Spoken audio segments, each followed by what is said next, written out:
Thank you all for coming today.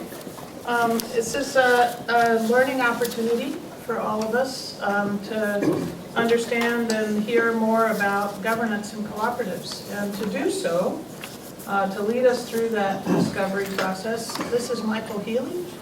He's here, a member of CDS Consulting Co-op from Burlington. And that's really all I can say, except that you're awesome. I should just go home now. Yeah.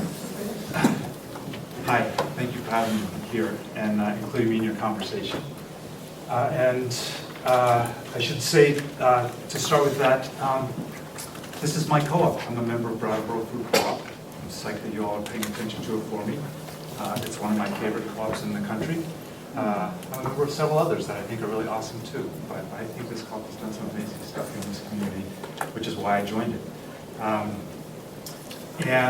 Could you speak nice and robustly, please?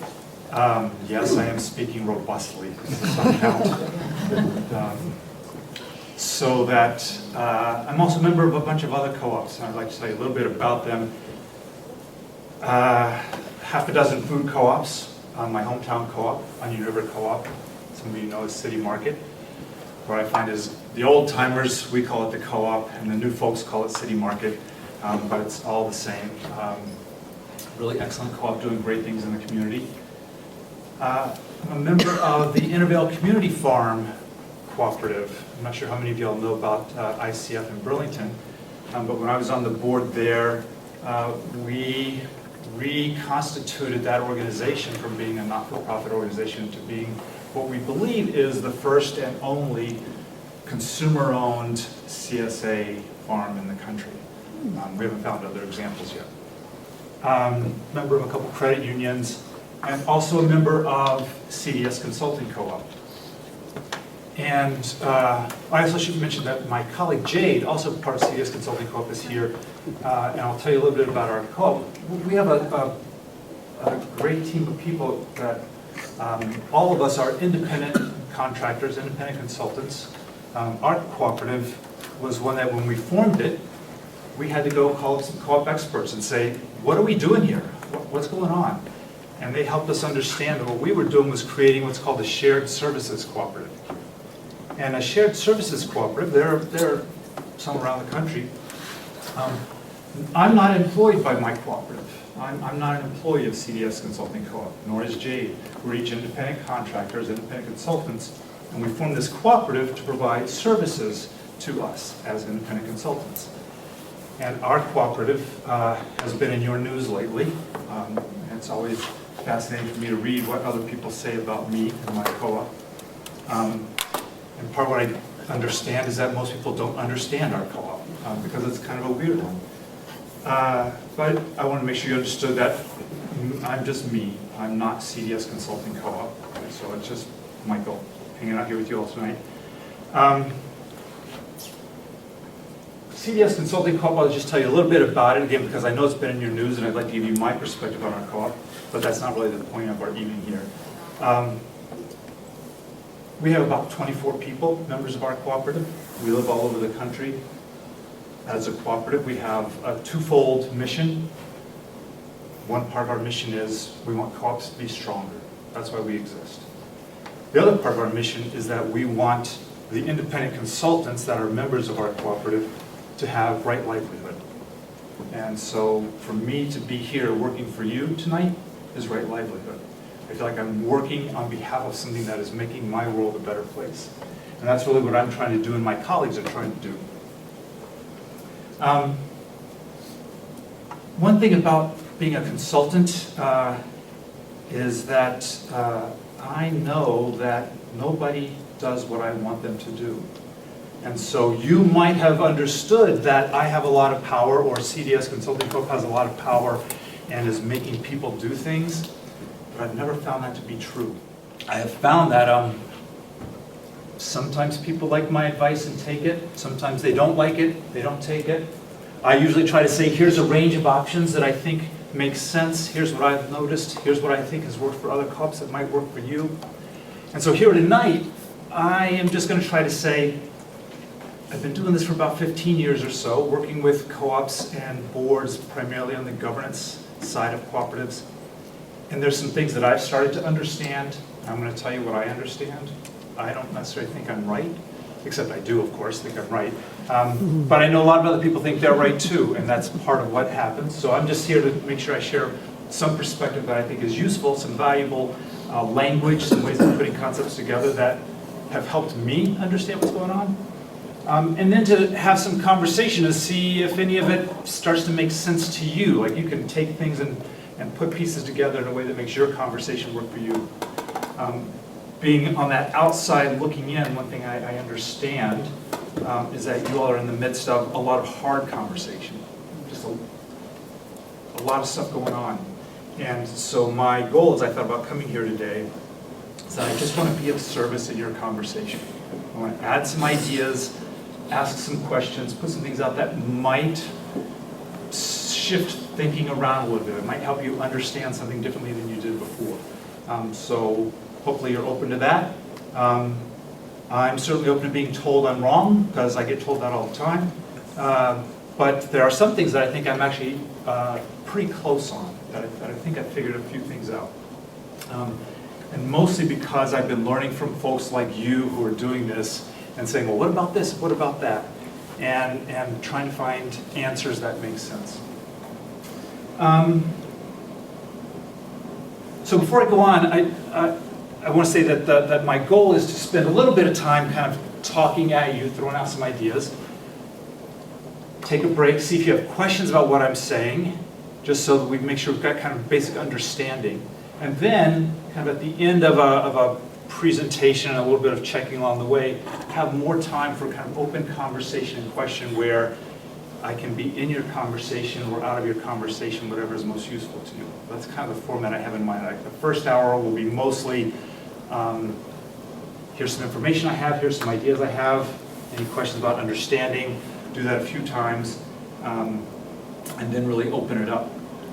I would like to be able to tell you how I think about governance in cooperatives, and then I would like to tell you how I think about, I think I've pulled my outline correctly, and then get into some specifics about policy governance, because I know that was the question that was asked originally.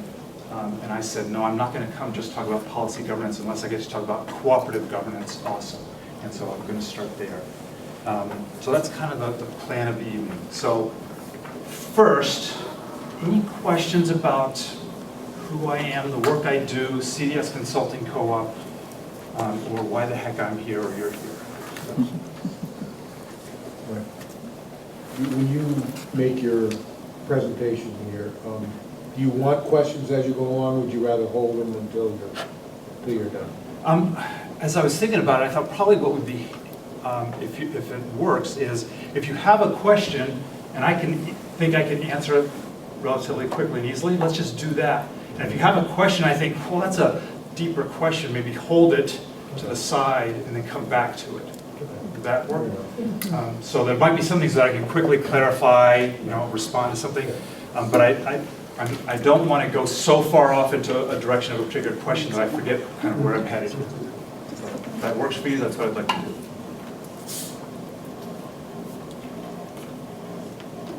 Can I just check in, Spoon, are you okay? Can you hear okay? Yep, so far so good. Okay. Jim? Michael, what are we paying you today and what are we paying CDS today? You don't pay CDS anything, you pay me. Again, I'm an independent contractor, and Sabine and Lucinda, I think it was Lucinda who asked me first, but asked me on behalf of your co-op to come do this. So you're paying me, and it's funny because on the drive down, I thought, I bet somebody's going to ask me that question, and I don't have the answer, except because the way my rates work, and my colleagues, Jade might have different rates. I actually don't know what Jade charges for her work. But for this work, I charge by the hour, and I have what I call a step scale rate that I do. And it goes from $125 an hour to $150 an hour, and I charge different amounts depending on the size of the organization I'm working for. But that's the range, somewhere in there. I think for Brattleboro it's 130, but I'm not sure. So you're paying me For my driving time, you pay half of my hourly rate. You're paying me to be here, and you're paying for all the time that it took me to prepare for this event. Whatever that'll work out to be. I haven't done that. Is that helpful? Yes, thank you.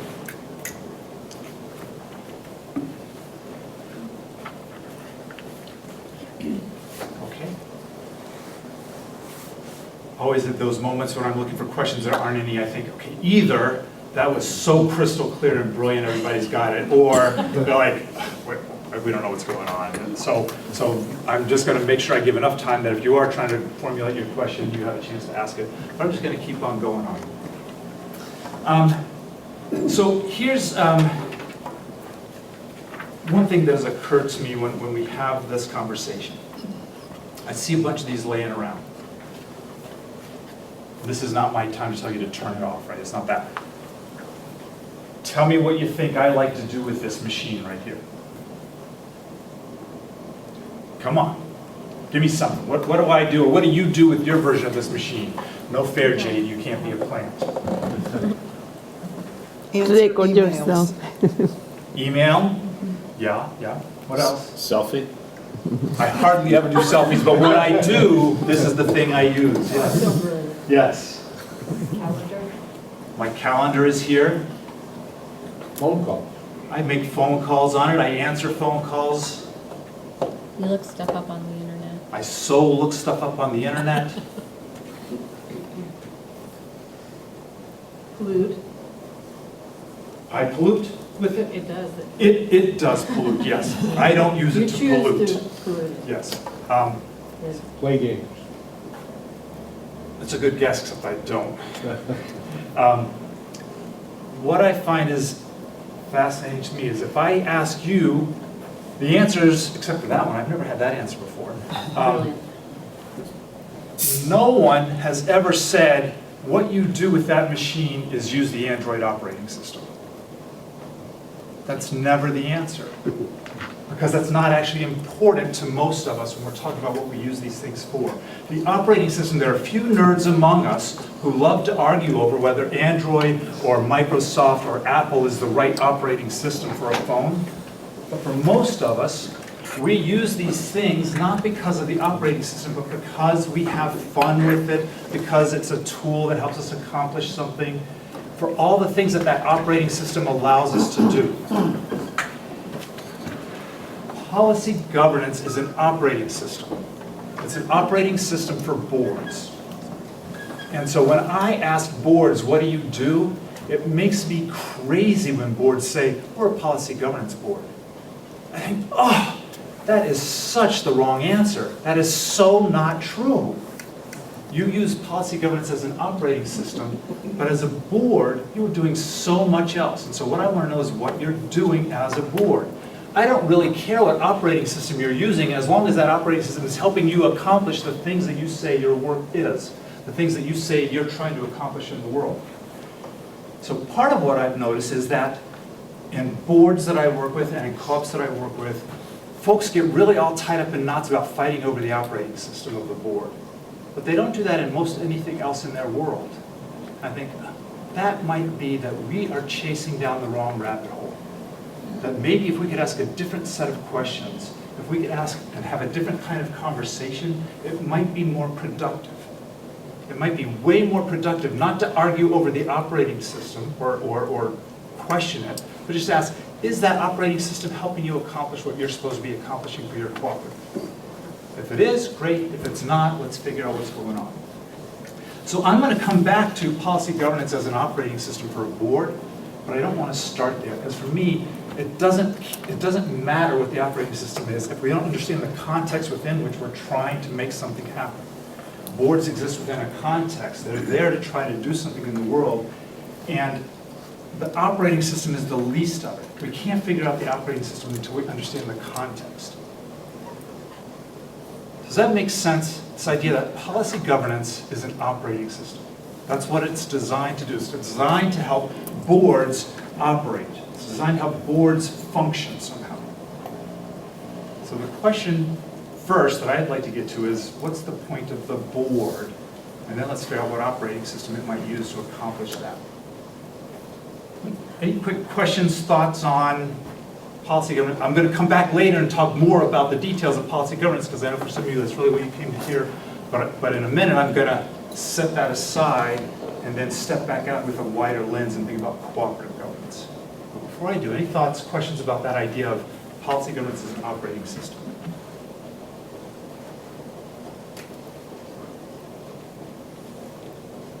There's that moment again. I'm thinking, okay, did I stun them with my brilliance?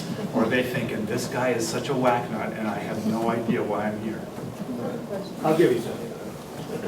Well, I had the thought as in the way you phrased it, it suggested that what is important is what a board's goals is and what it wants to do, and that any governance system or operating system it has becomes something organic that's modifiable to help them achieve a goal.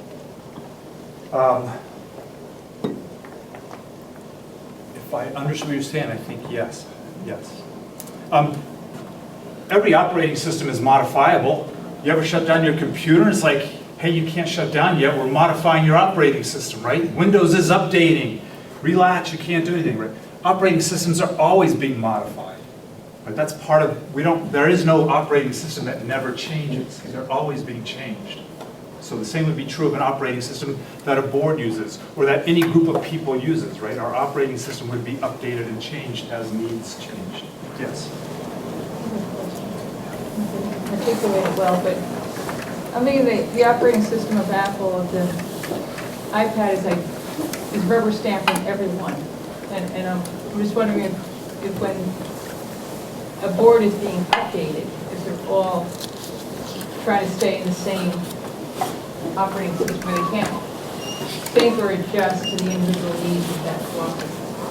So this iPad would be identical to somebody else's iPad. And I might have different apps, but that's it. So creates,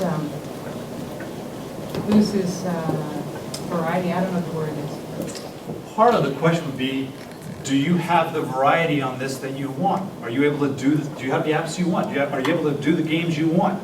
Are you a big fan of Angry Birds or whatever is the thing of the moment, right, that people love to do? If you can do that, then to me it doesn't really matter what the operating system is. So that's part of what I'm trying to say is, let's make sure we're paying attention to all that stuff that gets laid on top of the operating system and see how that's working for us. The question of whether every single Apple iPad, or what is this? It's iPad Mini. Search what I know. If they all use the same operating system, does that matter to us? If the operating systems are slightly different, does that matter to us? Again, I think there are probably maybe someone in this room who it really does matter to, who that's really what they're into. For most of us, it doesn't really matter. For the boards, the operating system we're going to talk about, policy governance, it's the only operating system that I know of that people can kind of take and put in lots of different boards. Otherwise, every board I talk to, they all have their own operating system. Just that boards have operating systems. Sometimes people can explain the system and sometimes they can't, but every board has its own operating system. Policy governance is one that's actually infinitely modifiable, and so no two boards that I work with use it the same way. It always looks different no matter where I'm going. So part of what I'm always trying to do as that consultant is say, okay, so you say you use policy governance, what do you really mean, right? And I'm starting to figure out how it all fits together in any particular board. So this and other iPads and iPad minis, the operating system there is going to be way more consistent than anything I've ever seen in boards. Because humans are weird, man. Humans are not like computers. And we do stuff differently, all of us. And so anytime you get humans together, we all kind of do it our own different way. So policy governance is one where it's got a set of principles that guide the kind of thinking and questions that a board might go through, but actually how it manifests, I've never seen two boards do it the same way. Does that kind of get to your question? Okay, so hang on to it, and then we come back to policy governance more specifically, see if I answer it more fully. And then again, we can draw that out more in the conversation.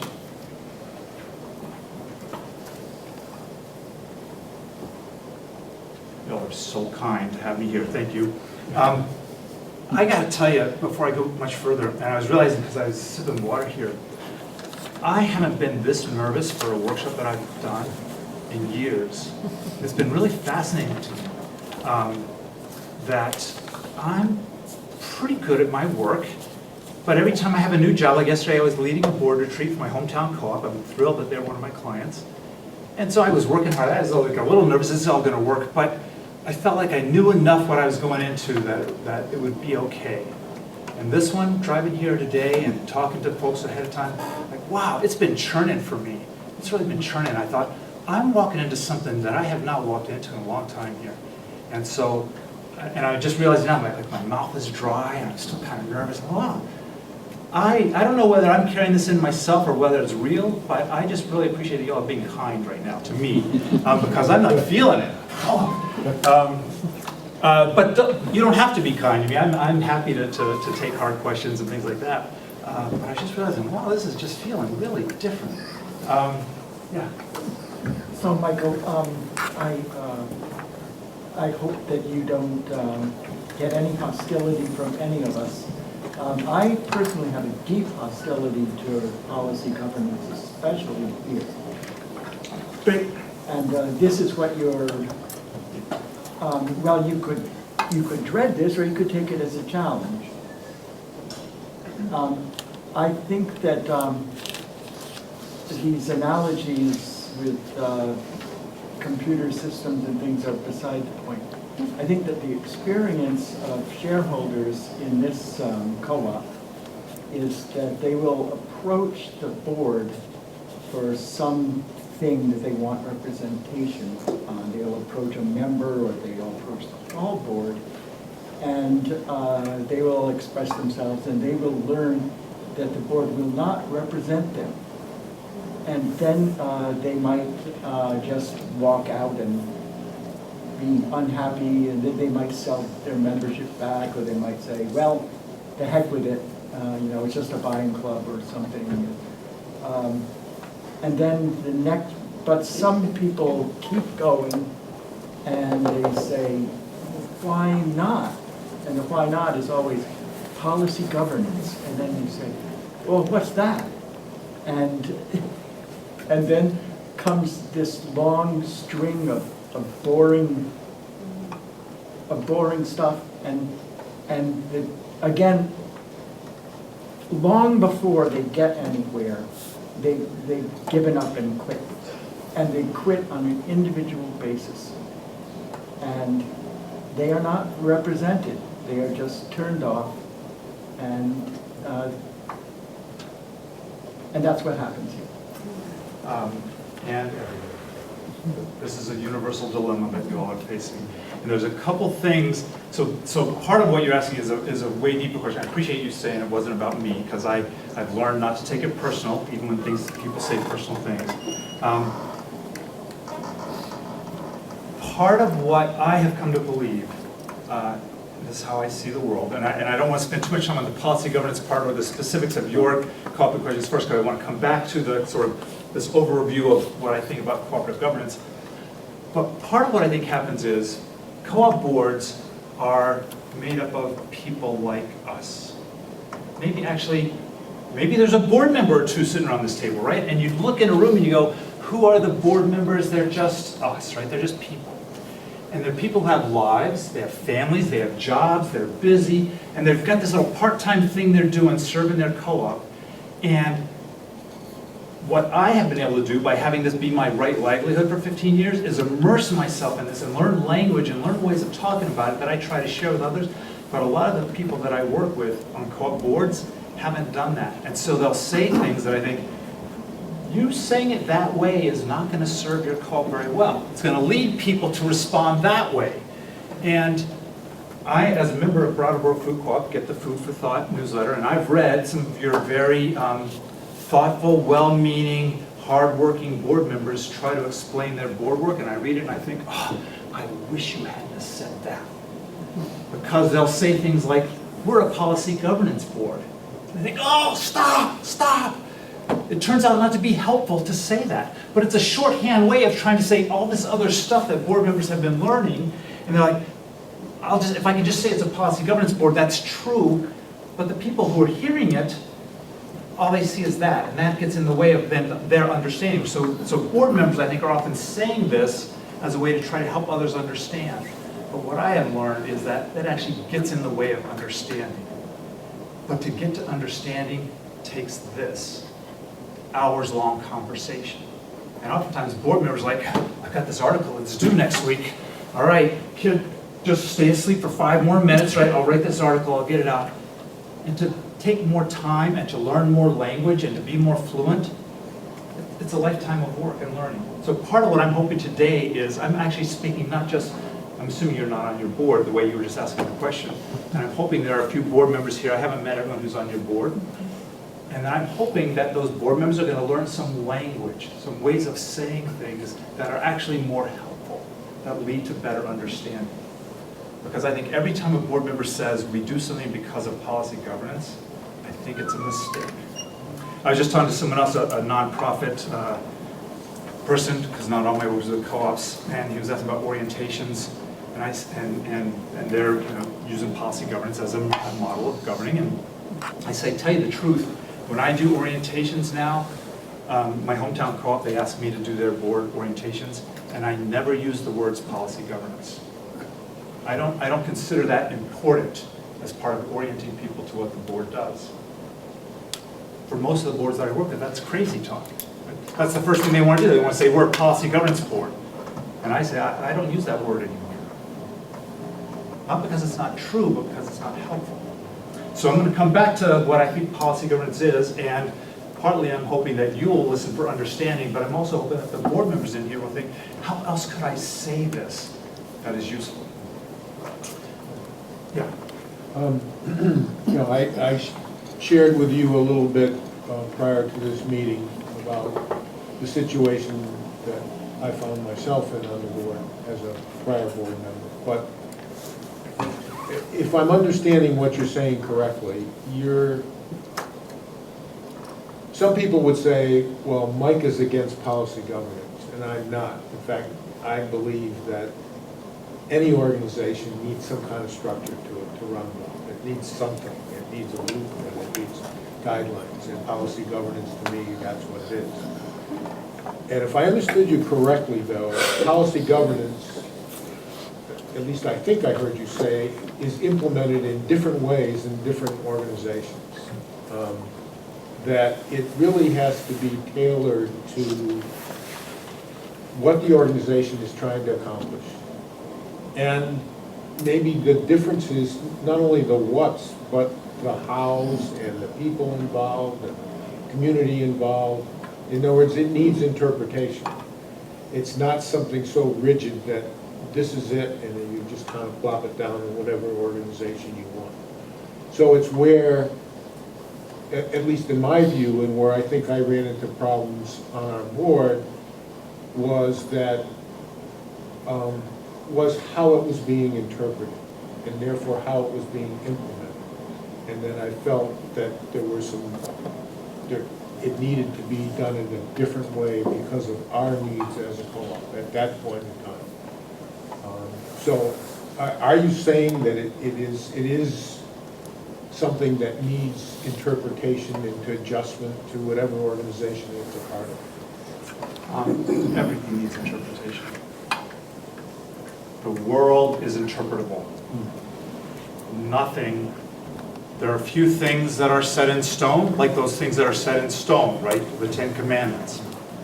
And those still get interpreted. There are certain things that you don't argue with, like dictators and autocrats and crazy people who will shoot you if you don't do what they say.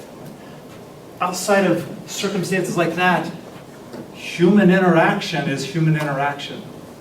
We talk with each other. We try to listen for understanding. We try to convince each other. We change our minds or we don't. Nothing is inanimate in the world of human interaction. It's all a living thing. And so we'll get back to policy governance in a minute, but I want to emphasize that what you're saying, I totally agree with. There's nothing about policy governance as a system that is immutable. It's a set of principles that guide our thinking about how we want to function together. That's all it is.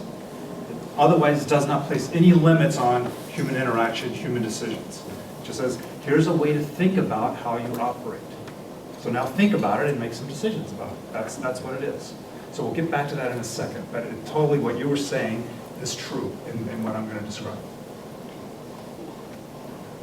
And then, sorry, a little bit more of this, and then if you all are okay, I want to get into sort of that broader cooperative governance thing that is really where my passion is these days. Just to follow up with what Mike was saying, the reason we have the shareholder forum came out of the situation back in the summer with my couple of board members. But what was frustrating as a shareholder and employee is I can't tell you how many conversations were shut down with the term, it's policy governance, period. You're speaking as if we have a collective dialogue. We don't. We have the board. And as shareholders, as an employee, trying to speak to the board couldn't be done. Lawyers were consulted, policy governance. And so much was shut down, is shut down with policy governance. So we're here today because shareholders came together saying we need to understand more. The definition wasn't brought to the shareholders. We were trying to unearth it. And so there isn't a dialogue that we participate in. We have no say in policy governance. So I don't know if I'm being clear, but it's been, that's why. I have not been in any of those conversations. I don't know what anyone said or asked or did. So I'm going to try. Mike asked me to talk to him beforehand this meeting, and what I said to Mike was, I'm going to do my best not to say who I think is right or wrong in your conversation. Now, given that I'm human, I might slip somewhere along the line, and I apologize in advance if I do, but I'm not going to try to say I know who's been right or wrong in your conversation. I absolutely don't know who has said what or why in your conversation. But I do say again that I think boards, as this fiction that we've created, boards and board members have made a mistake by saying that anything they do is because of policy governance. I think that's an error. And I think that I would like to encourage any board member in this room and any manager who might be in this room to never say that again. Because I think it gets in the way of human understanding of what's going on. Even though it's a shorthand way, and if you're in the middle of it and you understand what you're saying, you can say, oh, it's policy governance. You go, oh yeah, of course it is. But for everyone else who's outside of sort of the mystical room, it doesn't help. And so I'm going to try to give us some other language here tonight, some other ways to think about it. And then you all can continue or not, whatever dialogue you want or don't want to have. I'm going to drive back to Burlington and be happy that I'm a member of this co-op and happy that I'm not in these hard conversations all the time. They're hard. So, Mike had said something that made me think. I was wanting to know about how you're going to help us, speak about this in terms of the context, the overall context. But then I heard Mike say, and I'm not good about remembering actual words, but something about what we want for our co-op. And I realized, oh my gosh, that I like what we want as shareholders, what we want as a board, what we want as managers, what we want as staff, what a shopper wants. They're very different. So one thing that I hope that you will help us contextualize is the fact that what I want for my co-op isn't what this person wants or that woman wants or that person over there wants. It's all really different. So how do we all work within that framework of what we want, assuming that's what everybody else wants or that's what's best for our co-op because it's what I want. But then I also want us to remember and have you help us to remember when Kathy said, when she was talking about the conversations that were happening, I think it was last summer around the things with the board members, and she said that we couldn't talk about certain things because of policy governance, and then lawyers were brought in. We were at a time that was unprecedented in our co-op because we had the staff vote in favor of the union, And we were between having that vote and having the ratification, and then the next step was a union contract. So it wasn't just about policy governance. It was because we were operating as an organization for the first time within this union framework. And as a staff person there, I didn't see that we were getting a lot of support from the union. It seemed like there was a lot of confusion about what the union was supposed to be doing, about what management was supposed to be doing, about what staff was supposed to be doing. Management assumed the union was doing something, staff assumed the union was doing something, and a lot of times what was happening was nobody was kind of really doing anything. It felt like a really floundering time for us, and there was a lot of confusion that happened in those months because of that. So help us unravel the difference between, all of the stuff that was coming down last year. It's not just one thing. And I don't need you to answer it, just hold that while you're.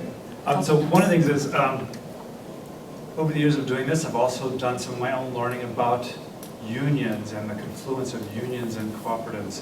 And some other night, invite me back. It's another fascinating conversation. I'm going to try to hold that one to the side tonight.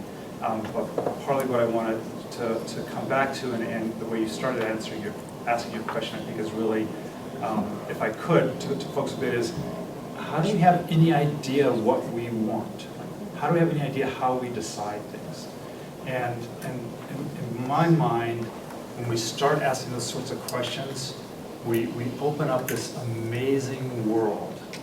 And it's really scary and fascinating and beautiful to look at that world. Here's this group of humans together. How do we know what we're doing together? Who are we? How do we make decisions? Who speaks for whom among this group of people? Who has a voice in our conversation? Who do we include in our conversation? How do we make things happen? These kinds of questions, these are core questions of governance. Every group of humans, whether it's a family, whether it's a nation, whether it's a company, whether it's a cooperative, whether it's a board, any group of humans has these key questions of governance. Who decides? Who speaks for whom? Who has a voice? How do we make things happen? What is our purpose?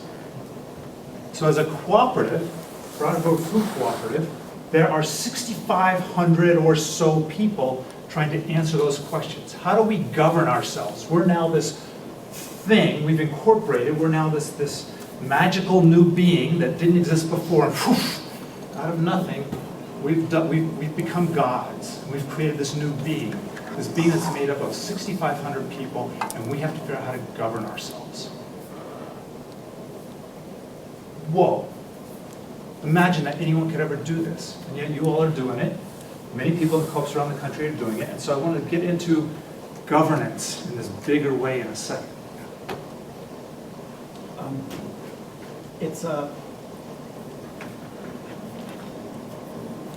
It's really about representation, and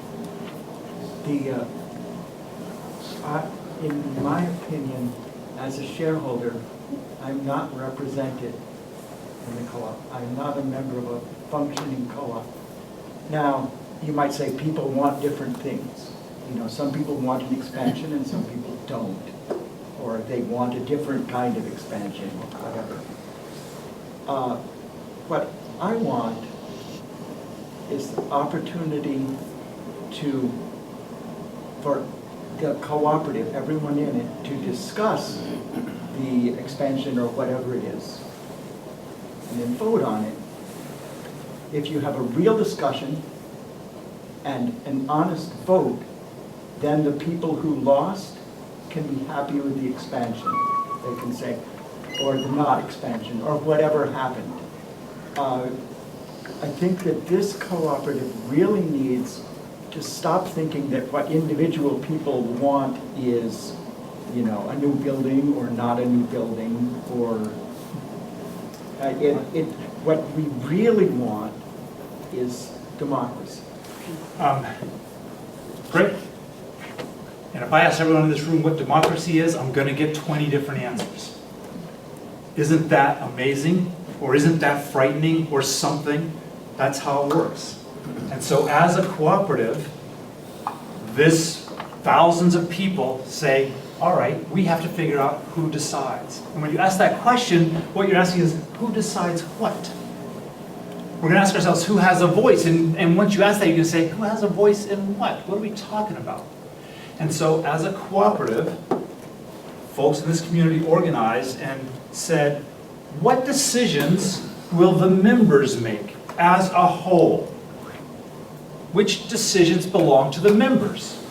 And we will say that. The members will say, these are our decisions at the membership level. And as members, we will make things happen. Remember that key question, how do we make things happen? We will make other things happen by delegating or empowering authority to some elected subset of us.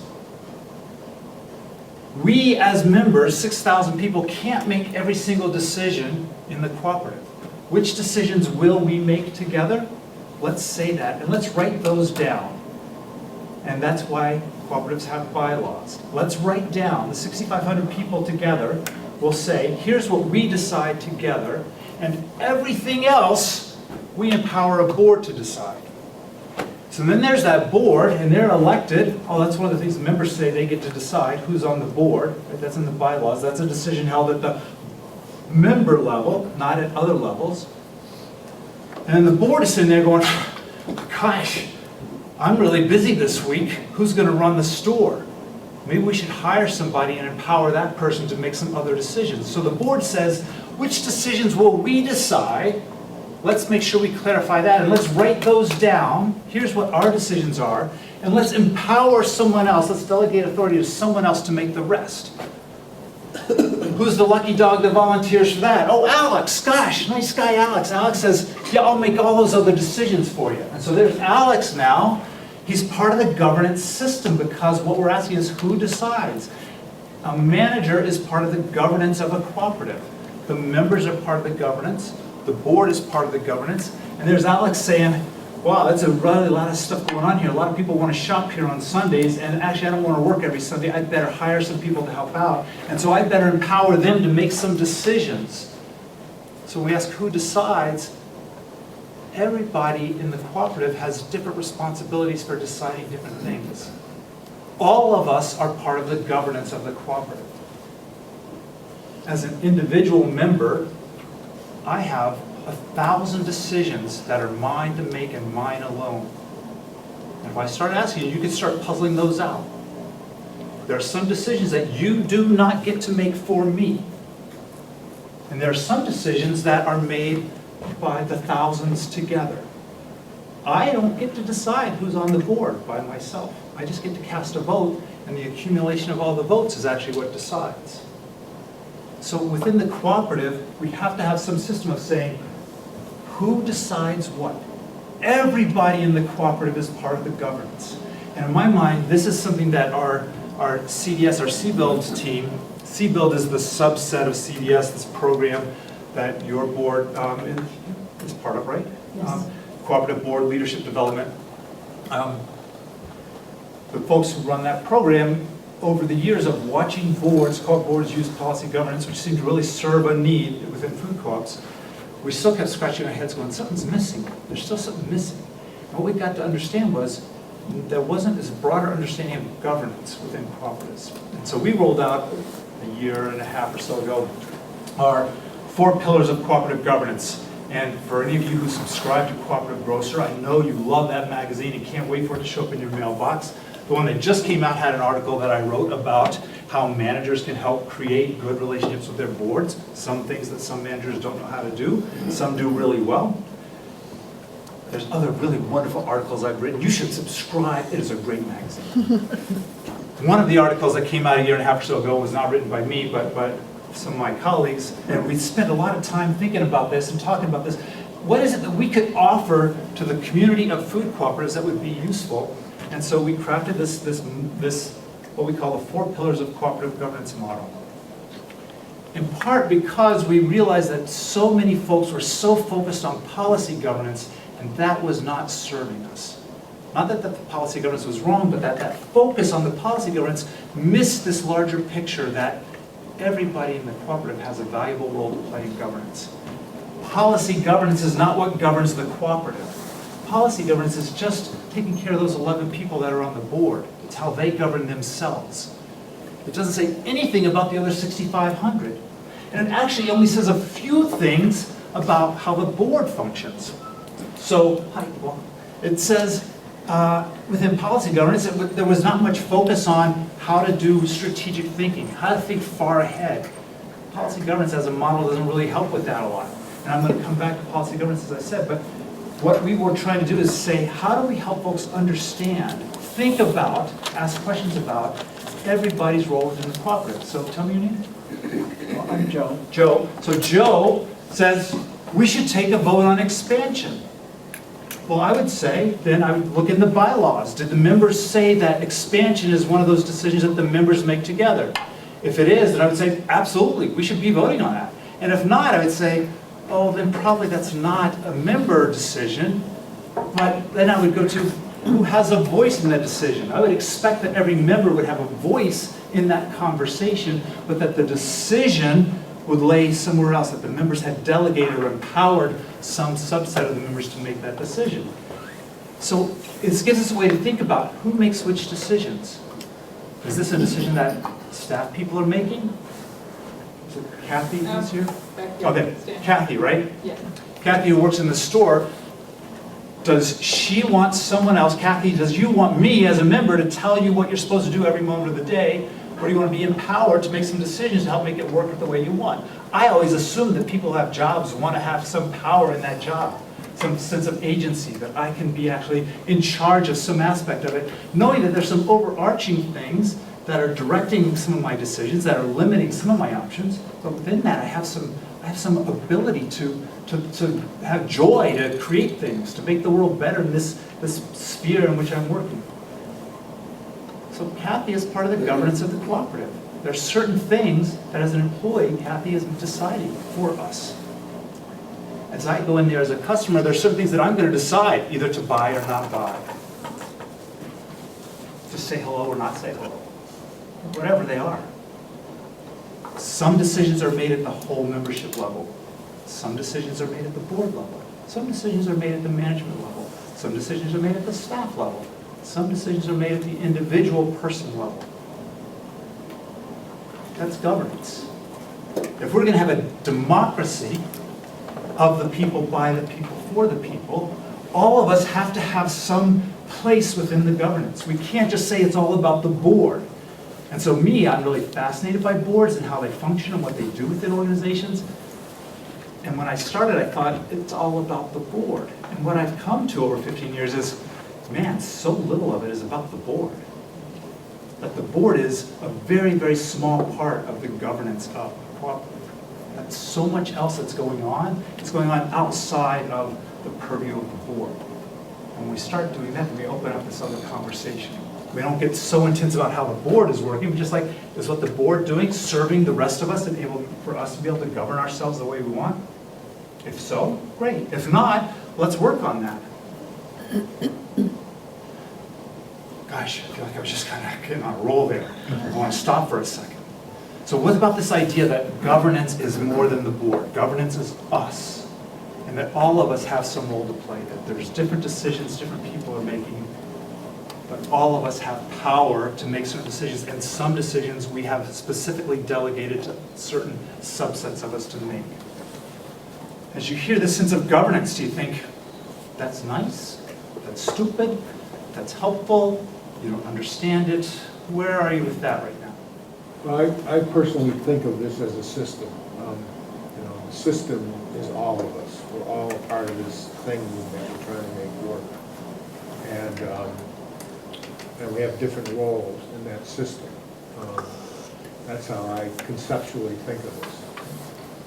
And as in any system, there are weaknesses. There are times when a certain part of the system doesn't work well, and we need to make changes before it brings down the whole system. So it's a constant process of running the system, but monitoring it somehow, knowing when it's not working quite the way you want, and then doing something to fix it. Again, that's my conceptual way I think about this. You know, Ann mentioned we were at a confusing time, and that is, I think those were good words. It was a very confusing time. We had a lot of things going on at the same time in our cooperative, and some of them were really difficult stuff going on too. And what happened, and again, I don't want to get into a point where, you know, it sounds like I'm whining about the past, but I want to bring it up as a way to discuss this in a meaningful way. What you're trying to say, at least I think you're trying to say, or the way what I'm getting out of it, is that if there's a part of the system that suddenly seems like it's got a problem, then we need to pay attention to that. We can't just ignore it because it worked once before. We can't just say it's okay because before it worked, so leave it alone. It is all of our jobs when a part of the system isn't working to do something about it, or to try to do something about it. To identify what the problem is and then try to work out some way to solve the problem, whatever it might be. And, you know, in our specific case, Tom and I, there was a problem. We needed to understand what the problem is before we had any idea what to do about it. And our decision was we needed to listen in order to understand the problem, because we didn't know what it was. And that's what we did, and that's what caused all this turmoil. Because it was a confusing time there's a lot of things were going on at the same time. It was difficult for even he and I to make a decision, is that the right thing to do? Is that the right thing to do, to try to deal with this problem in the system? And, well, we made the decision we did. But again, I view it as all of our responsibility, and everyone sitting in this room, to monitor the system and try to address concerns in the system. I'm going to do my very best tonight to weasel out of any response to the specifics of your situation. I'm going to try. So far, so good. So I'm not going to respond to the specifics. If you believe there's something wacky with the system, I'm hoping that you are engaged and involved members in your cooperative, and part of the governance is you have a voice. I do believe that it's important that we have voices and we use them.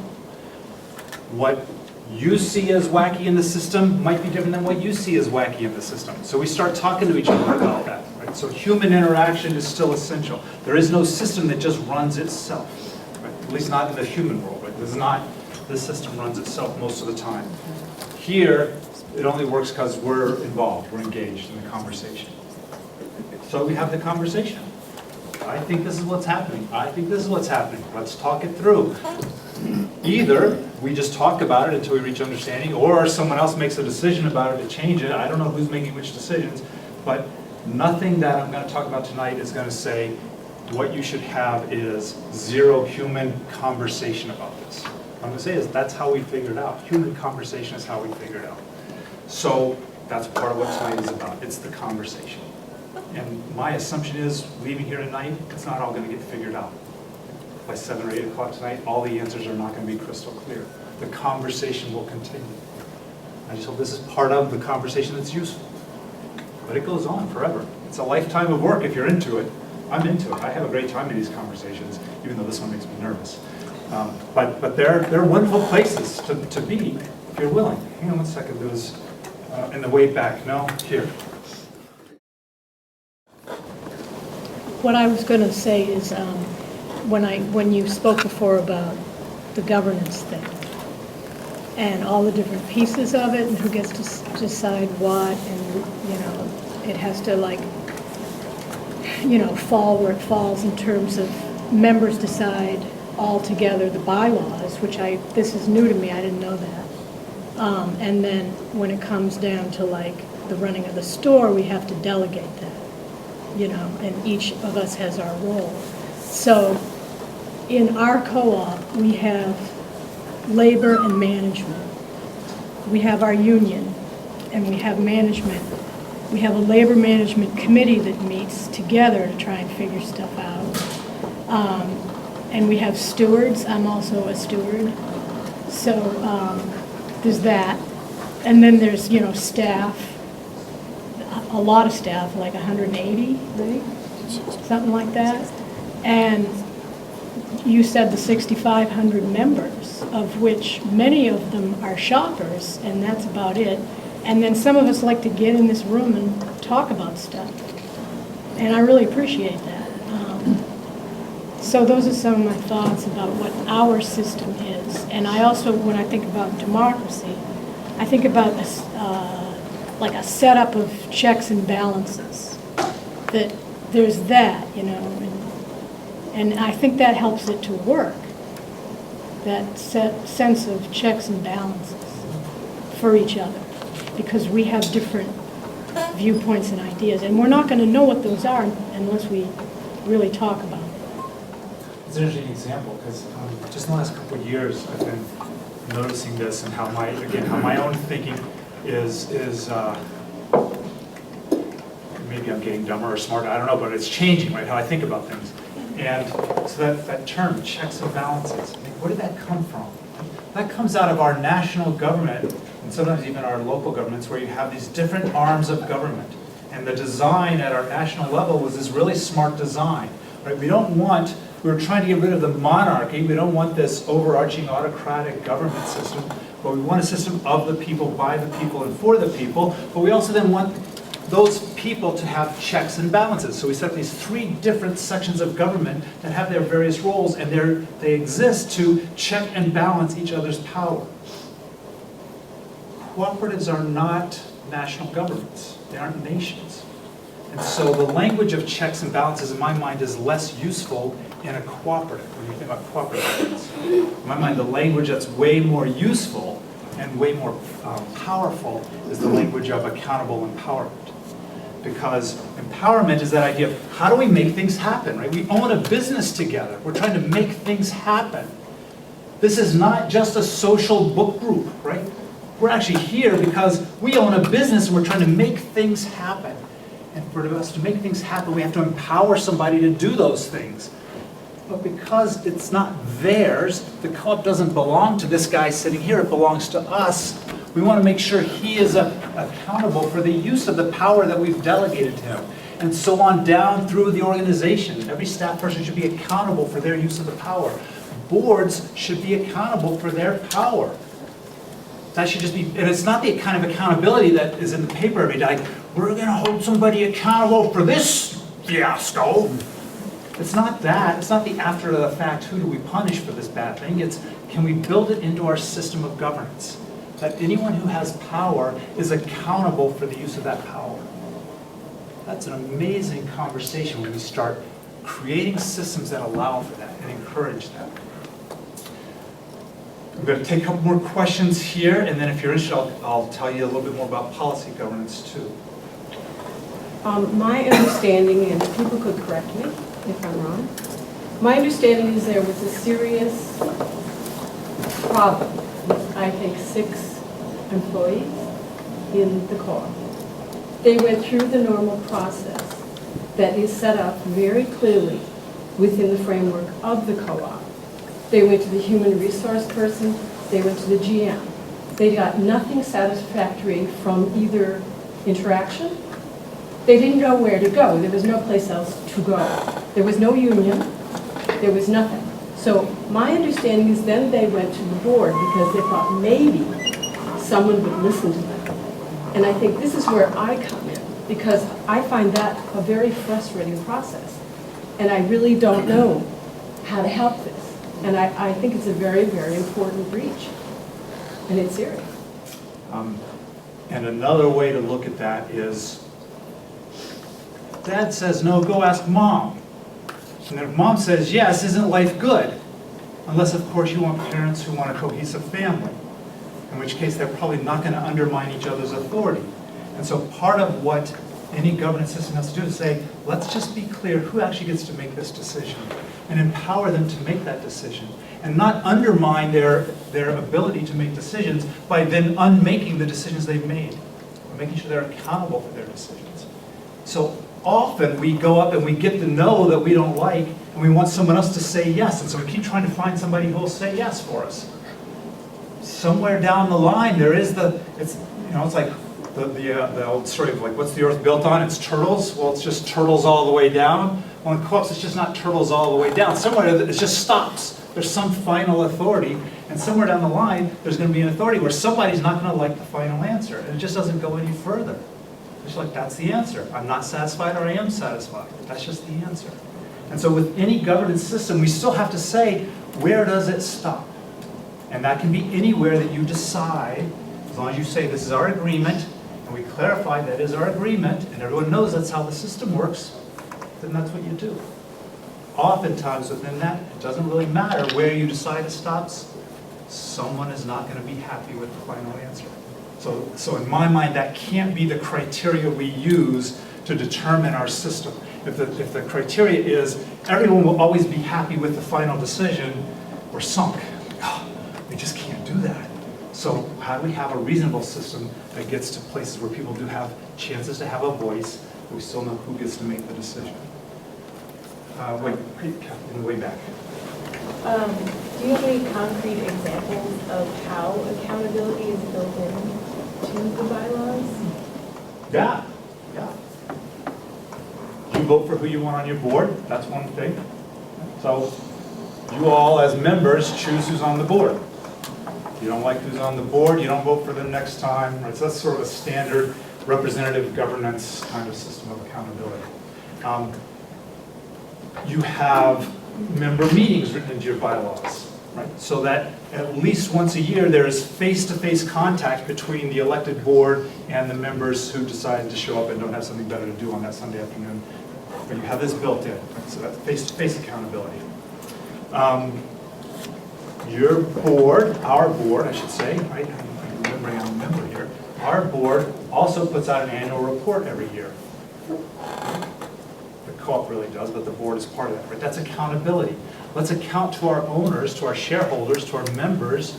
Here's what your co-op has done this year. Here's what we've accomplished. Our collective resources together, pulled together, here's what we've accomplished this year. That's accountability. So those are three quick examples. Hang on one second here for the new voices.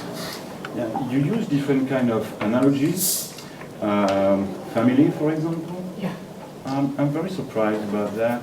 So, for me, the co-op is a specific organization, so could you tell us about that?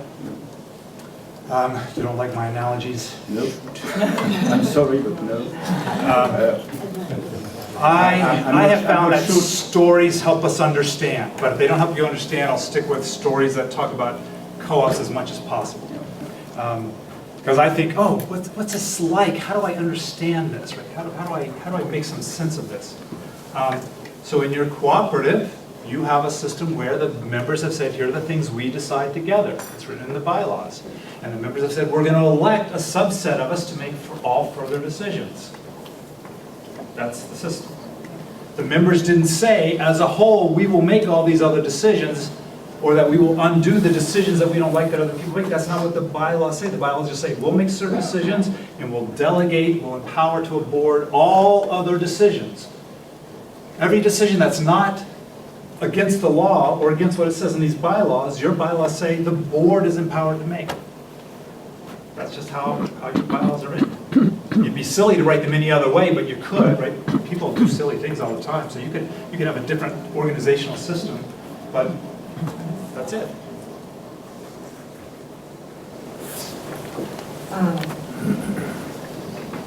What I've heard in the last few questions, I think, and what I would like to hear about and talk about is real specific mechanisms of accountability.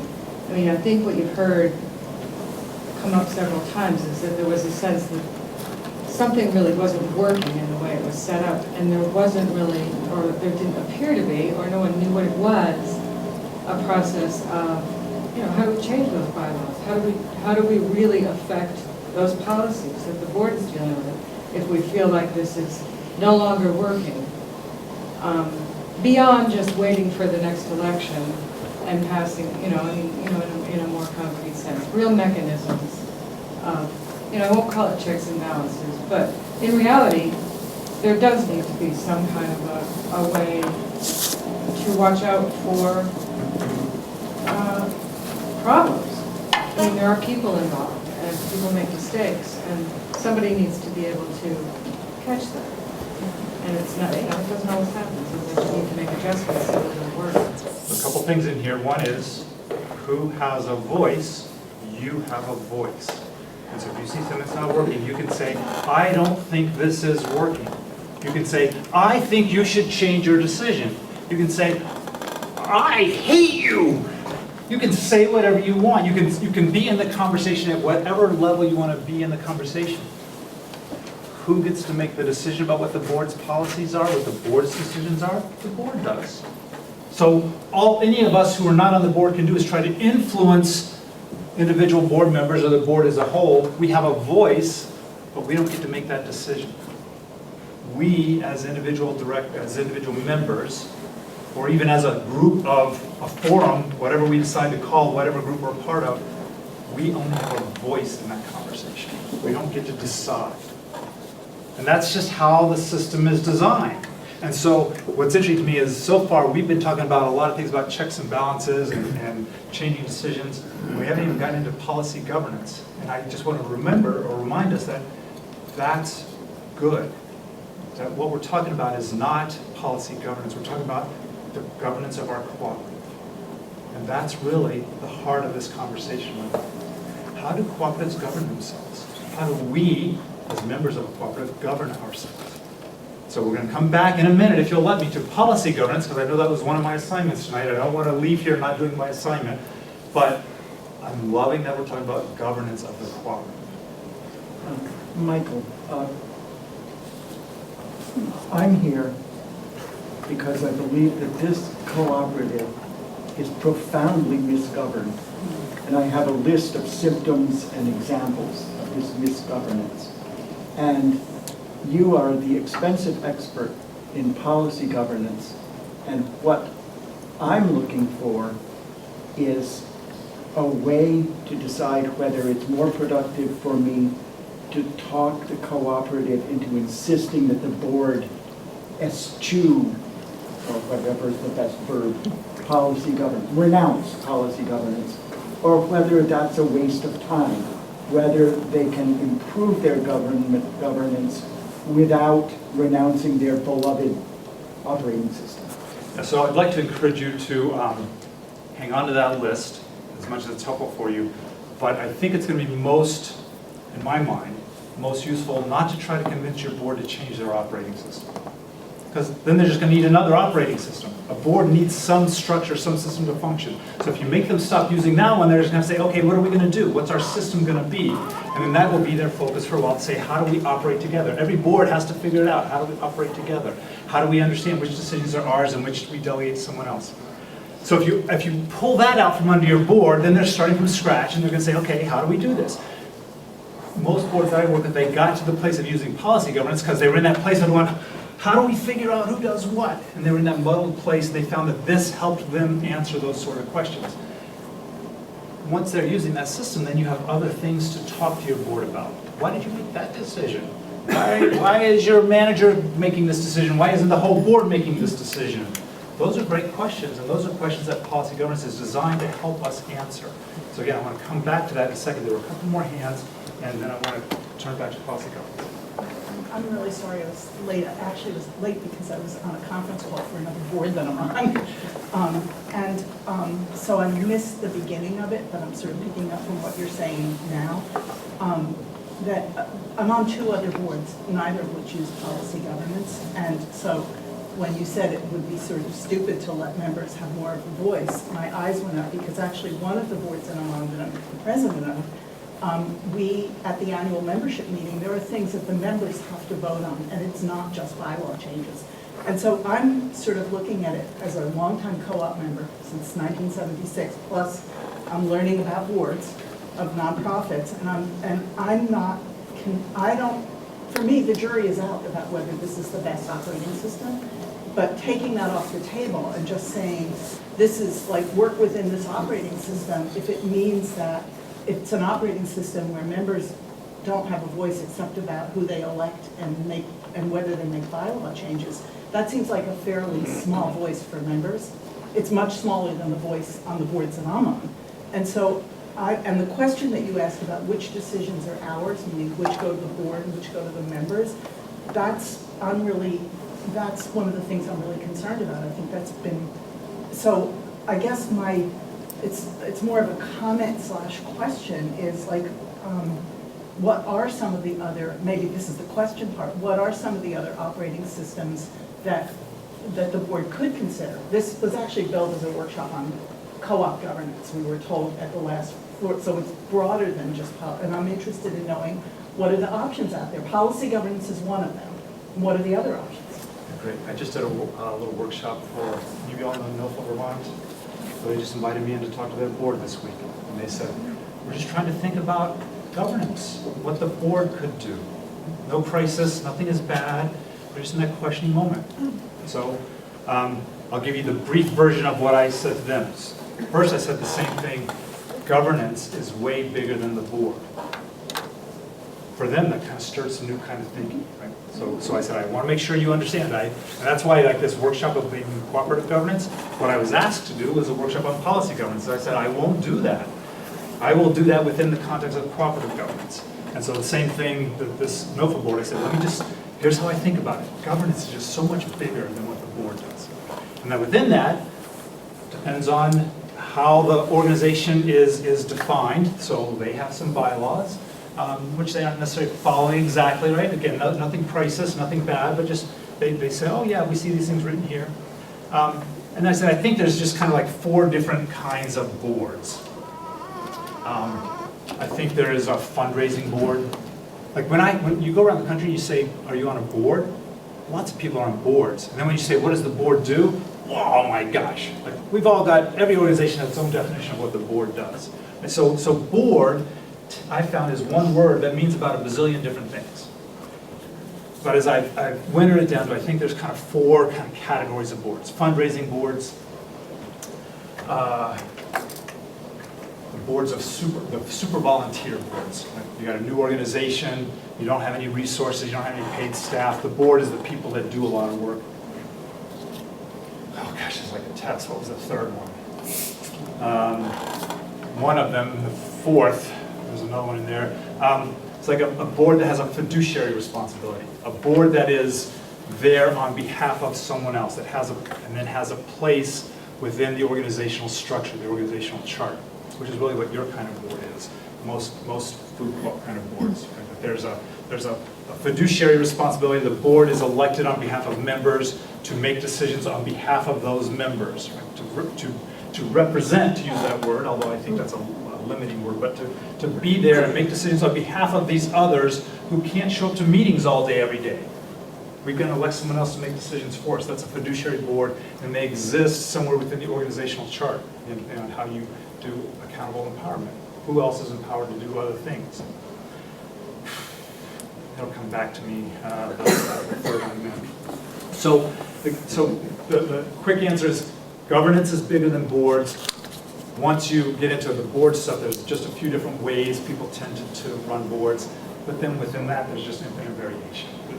You know, every organization, like, what's the board? How do we do it? Who decides? Who has a voice? Who speaks for whom? How do we make things happen? Those questions, even if you haven't, I think about those questions as you can either use them yourselves, right?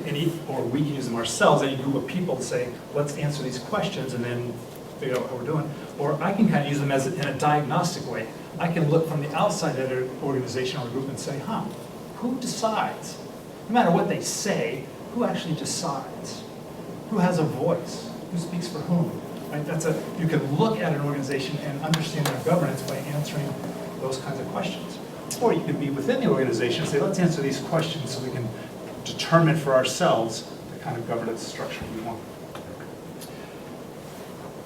Even though I said it wasn't a policy governance workshop, I still want to come back to policy governance. So, You said earlier how you've been studying this, learning, and consulting for 15 years, increasing your knowledge about policy governance. And I guess I'm wondering how an elected board member within 2 years can really, it seems so complicated. I feel like there's so many different directions in dodging and different ways of answering, and I can't imagine being elected to a board, learning about policy governance and learning about all the responsibilities they must have for running our store. I guess how, and then the board changes the next year if you come in, if you leave, and I guess I'm wondering if the amount the board members have to learn in such a short amount of time is what is creating this rigid, closed system, and our management is the main constant, and they're educated in policy governance, and so the board is changing, but the management is staying the same, and it brings me back to accountability. The board is accountable to the management, and it's a closed system. the board is not accountable to the management. Management is accountable to the board. So I think you're getting at some of the key, like why this gets hard. It also gets to why I've stopped trying to teach new directors about policy governance. I don't think that's actually important. I don't think new directors need to learn policy governance to be good directors on a co-op board. So I think that's been a red herring. I think that boards, co-op boards that I work with, have gotten so focused on we need to teach policy governance, and people say, this is a complicated system and it's a structure and I don't get it. And I think it's actually a distraction.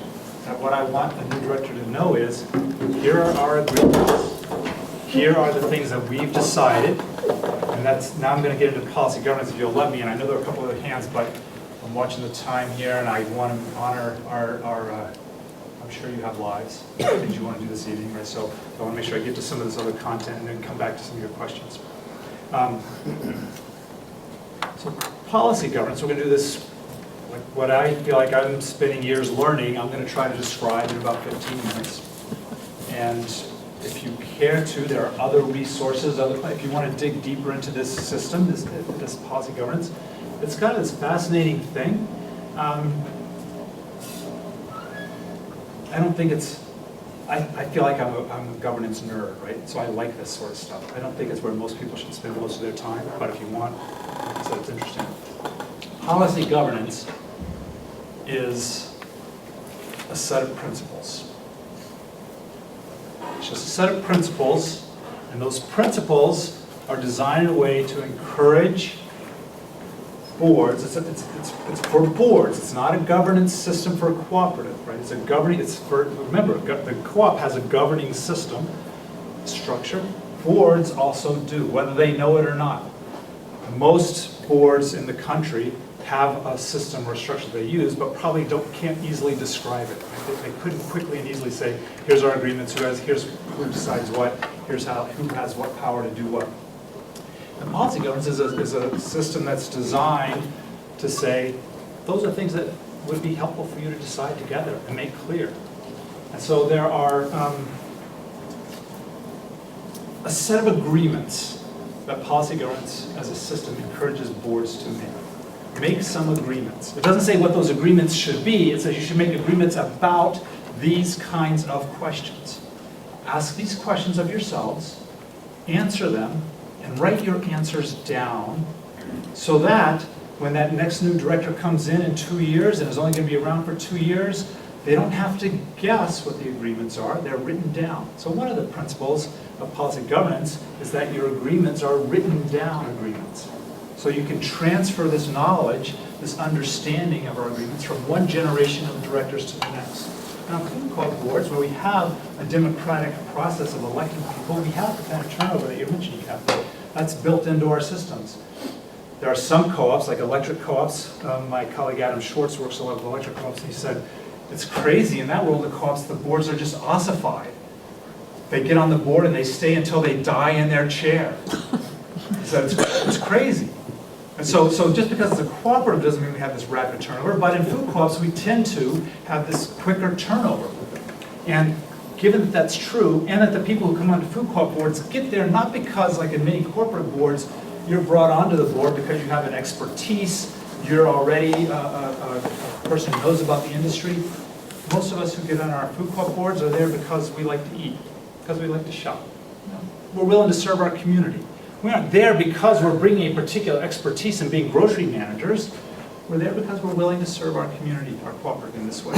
So how do we make sure that people who come onto boards and cycle through fairly rapidly have some system so you can know, all right, here's how our board operates. I don't want to tell them about policy governance. I just want to say, here's our agreements. And so within policy governance, it says there's a set of principles, and if you follow these principles, you can reach some agreements for yourselves as a board that can be useful. So one of the pillars, and this very cool brand new resource, free to you and me, through the generosity of your co-op who pays us expensive consultants to do this work, we are then able to, for no extra charge to you, put this on our website, and you can download it, and you can share it, you can do whatever you want with it. Just written, hot off the presses. I think it's really cool, not just because I wrote it, but it doesn't have my name on it. This one is just under the CDS Consulting Co-op umbrella. And we were trying to say, how do we talk about policy governance in a way that most of us can understand?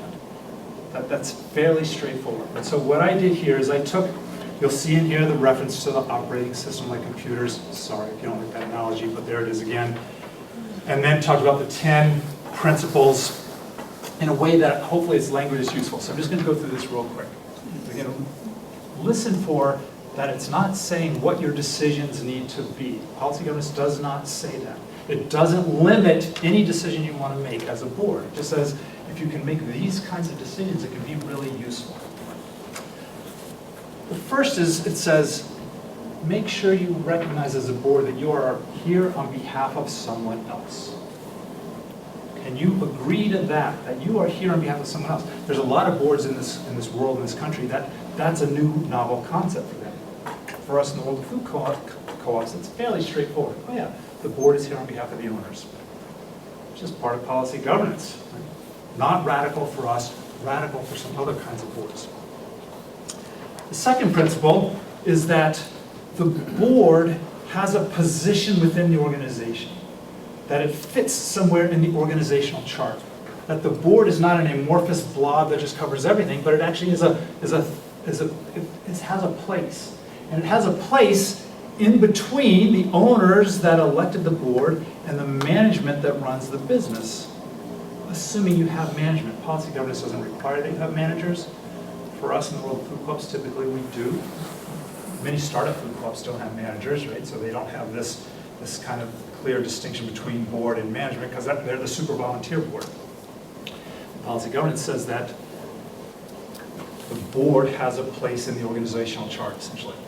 That they are taking their power, they get their power from the owners, and then they have to further empower management to do other stuff for them. Again, it's not a radical concept, it just says if you can articulate that, can you define where you are in the organizational chart? The third thing, and this one I know it trips folks up, and I've heard it already here this evening. The principle of policy governance is board holism. That your bylaws, and all the co-ops that I'm a part of, the bylaws don't say the members will elect 7 or 9 or 11 directors who all will have power to do things, to make all further decisions. The bylaws always say the members will elect a board, and that board will then have power. And so again, policy governance as a model, as a system, is just reaffirming, reinforcing what we already do in food co-ops, which is say the board is what's elected by the members. It's composed of, in this case, 11 people, but it's the board that's written into the bylaws as having further power. That's all that policy governance says too. You ought to think about the board as a whole. The board is what has power. The phrase that trips people up is the idea of speaking with one voice. I've heard it here tonight. I hear it in every single co-op I work with. It's understandable to me that it's a confusing concept. Here's how I understand it. It may help you. Speaking with one voice does not mean that individual directors can't say whatever the heck they want to say. That's the voice of the director. But the one voice, the speaking with one voice, says that we'll know the voice of the board.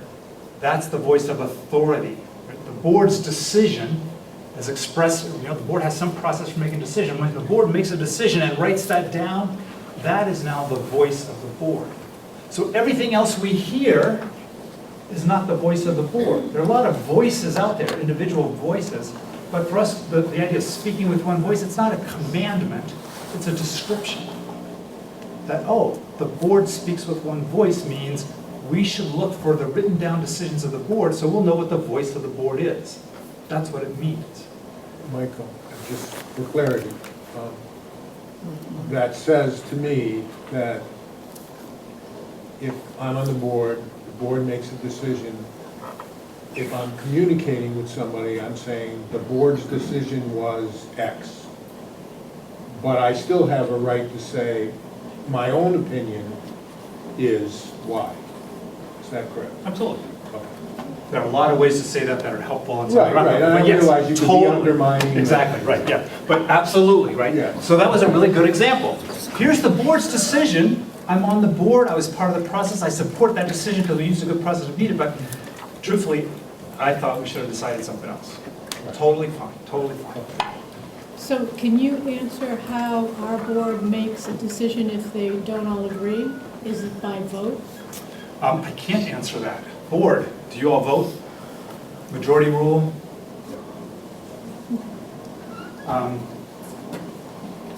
So, again, speaking with one voice, it's not a commandment, it's a description. It helps us say, oh, what's the voice of the board? It's their written down decisions. And so that's going to lead us into some of the other parts of the policy governance system.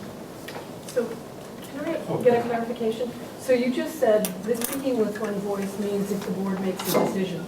But the particular board members can say, look, I was really not in support of that. That's kind of what Mike was saying. Okay, so I wanted a reiteration of that. Okay. Unless, of course, and I hope no board would ever do this, but a board could say our agreements, and we voted on this, we've agreed it's true, that no one on our board is allowed to say anything that disagrees with the board. If that's the board's decision, that's how they operate, and everyone has voted on that and agreed, then it would be different. Your board hasn't said that. And there are some boards that have said such things, not co-op boards, but, so again, that depends on what the rules, the board's own decisions are. So part of it is the idea that speaking with one voice is not a commandment. It doesn't say individuals can't say what's on their mind. It just says that I'm going to be clear, if I'm a board member, when I'm speaking my mind, I'm going to say, this is my opinion, here's how I'm thinking about this, kind of like what Mike was saying. Or, this is the decision of the board. I would say that was not clear. Could you repeat that, Mike? I didn't hear you. Mike says he didn't think that was clear for this board. Was there a hand over here? Just wanted to clarify that, so the speaking with one voice is only about decisions that have actually been written by the board. It's not about other things. Essentially, yeah, because the board doesn't have a voice until it actually decides something. That's what I The thought. board is just this group of people who are sitting around talking about stuff. And what's our voice? Oh, well, let's take a vote and say, what's our voice? Oh, that's now our decision. This is now the voice of the board. Is that? But yeah, so prior to that happening, or in the absence of that happening, there is no one voice. Hopefully. Okay. Yeah, because I just if there's wanted only one voice clarification. before the decision, then why bother having a board, Right. right? We want people to be in there with new ideas. I know you don't want to talk about individual circumstances, but we had a case, but I do, but maybe you can talk around it. I'll see if I can weasel around it. Yeah, but we had a case where by board members listening to concerns of staff members, they were found in violation of speaking with one voice. I don't understand how that works. Yeah, so I'm going to try to weasel. Your board and most boards, part of their written agreements would be a code of conduct. Here's what we expect of individual directors, and when you come on this board, here's the expectations. And it's probably written in there that the board has the power to decide if you violated this code of conduct, and if you have, we're going to tell you. So without knowing the specifics, I would say that every board has to have some mechanism within it to say, how do we deal with individuals who we believe are violating our own agreements? Whether there was an actual violation or not, I can't say. I wasn't there, I don't know. But every board should have that prerogative. There's got to be a mechanism within any group of people to say, we can identify if somebody has violated our agreement. But shouldn't that rule have been established before being infraction or whatever you would call it? Shouldn't the board be in agreement that you couldn't talk to employees or listen to employees, that that's a breach? Yeah, you're asking me the specifics, and I don't know Well, what your I'm board, I don't know what your board already decided. I don't know what the actions of those individuals are. So I can't answer that question because I don't know what was going on there. So shouldn't the board have an agreement so that the people on the board know what the agreement is, not after the fact, after something has occurred? Yeah, I'm a big fan of making sure we know what the rules are up front as opposed to after, which is actually a big part of the model of policy governance. Right? It says, let's make sure whoever we're empowering, we tell them ahead of time what their power is, as opposed to tricking them afterward to say, actually, you didn't really have that power, you thought you did. It's encouraging us to say up front what our agreements are. Hang on a second, go ahead. I'm trying to somehow get, let me try this.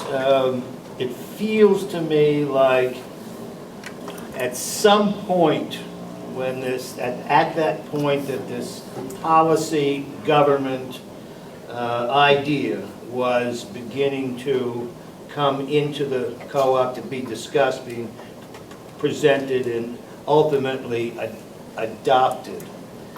The intent was to create an efficient organization where people had roles and responsibilities, and everybody understood what everybody's roles and responsibilities were, and the board accepted that. It made sense, and it does make sense to a large degree. You do need some sort of order and structure, but it was the mistake was, and probably nobody could have realized it at the time, that also what happened is that to that point, the board felt a responsibility for everything, not for 5,000 people individually, but for the overall happiness, shall we say, of the co-op. And once that policy governance came in, the board then believed that it was better if it did not concern itself with the happiness of the staff. It was now said its concern was the happiness of the general manager, who would then be responsible for the happiness of the department managers, and who would then be responsible for the happiness of the supervisors, and on the way down. And it just put up this block, and the board stopped feeling that it was, not only stopped feeling that it was responsible for the welfare, the happiness of the workers, but felt that it was against their own interests to feel a responsibility for them. And that was the point when that was the wall that ultimately was there and couldn't be breached when a big problem appeared in the management. I think you're really getting at a core dilemma. And it's, how do we, at a board level, stay responsible for everything? Because in fact, you are. Boards are responsible for the whole. That's part of how it's designed. The board is responsible for everything. But how do you do that and still empower others to make things happen?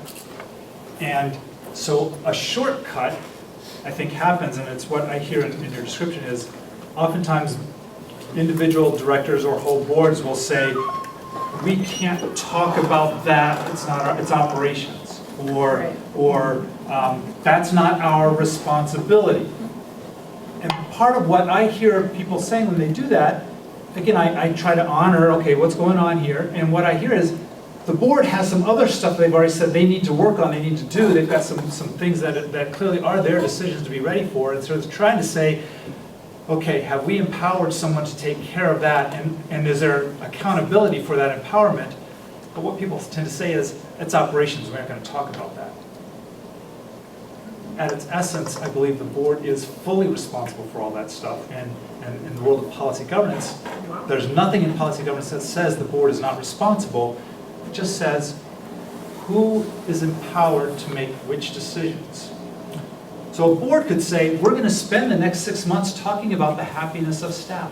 That's a completely legitimate thing for a board to say they want to spend time talking about. What I do in my consulting is I say to the board, weigh that against all the other priorities you have as a board. What are the things that are most valuable, most important for your cooperative, for you at your level of the organization, your part of the governance? What should you pay attention to? And there's not a right answer to that question. So I'm saying, use your judgment as a board. If it matters to talk about staff happiness, talk about staff happiness. If it matters to talk about whether or not you can pay back that $20 million loan you just took out, talk about that. Again, it can be anything. But don't say it's not our responsibility, because that's not true. And I think what you're saying is, I also hear the same thing a lot, and I wish people would get away from that way of thinking. So when you talk about the questions that you pose to boards to help them come up with their agreements, I'm assuming that that's part of the question regarding, it's probably not phrased the happiness of staff members, but how do you, the question probably comes down to empowerment and accountability in addressing that question. But is there more to it? You alluded to some questions that are helpful to boards. Is there more to that question than simply empowerment and accountability? There's more to every question. Yeah. So let me go through this, the rest of sort of the pieces of policy governance, the principles there, and then if I haven't answered your question, make sure I come back to you first, okay? So hang on to that. So policy governance, again, think about, it's just a set of principles, it's some guiding principles. It does not tell a board what the answers should be. It just says, it will be helpful if you can answer these questions. So who are your owners? Who are you here on behalf of? Where do you fit within the organization? Which things are you saying are board level decisions? Which things are someone else's decisions? Do you see yourselves as a whole? How do you describe that? How do you express that? Do you have a clear way of speaking with one voice? Do you have some mechanism in place for making sure whoever you are speaking to understands what the voice, the one voice of the board is? The fourth principle of policy governance says every board ought to write some agreements about how you operate as a board. So back to those questions, who decides? So when the question came up of how does this board decide, do you vote on things? I'd say, do you vote on things? And they could say, yes, we vote on things. And actually here is our written agreement, we make voting, right? That's how we do our decision making. That's how we know if we've made a decision. Who makes the agenda for the meetings? What do you expect of attendance for individual directors? What are the roles of the various officers? What are some other things that a board might want to decide? Do board members get paid? Sometimes it's a board level decision, sometimes it's a member level decision. But they're just things that boards say, how do we operate? Let's make some agreements about how we operate, how we make decisions, who has a voice in our conversation, how we have meetings. Let's write those down. Secondly, within that, boards who have hired staff, in your case a general manager, that relationship is a weird relationship. It's always difficult for one person to work for a group. And so policy governance says, group, board, clarify how you will relate to that manager. So when you're hiring someone to do that job, they know who it is they're working with. And so part of policy governance says, make some agreements about how you yourselves function as a team, and then make some agreements about how you will relate to whoever you hire to do work on your behalf. It doesn't say what those agreements should be, just make some agreements. That'll be very useful to you. Next principle just says, anytime you are delegating or empowering, you should do so in a clear and coherent way. Don't delegate the same power to two different places within the organization. Don't delegate to an individual director power that's already been delegated to management. Just be clear. You can delegate anything you want to anybody, just do it clearly and coherently. That's a principle of policy governance. And I hope what you're hearing in here is there's nothing yet really radical or scary. We're going to get to the radical and scary one in a minute. Next principle is that it's helpful at a board level if you can express the purpose of your organization in terms of the language of ends. So this is a particular term that Carver used in creating this model. He said, if you can, at a board level, describe who this organization is designed to benefit and what benefit they should receive, that's a very powerful kind of decision. If you can articulate that, and then you can empower somebody to say, how do we make things happen? We're going to hire somebody to accomplish this set of goals, this set of outcomes that we've defined. Sometimes that definition comes from members through the bylaws, sometimes it's more further detail that a board would write, but if you can write that down at a board level, it's very useful.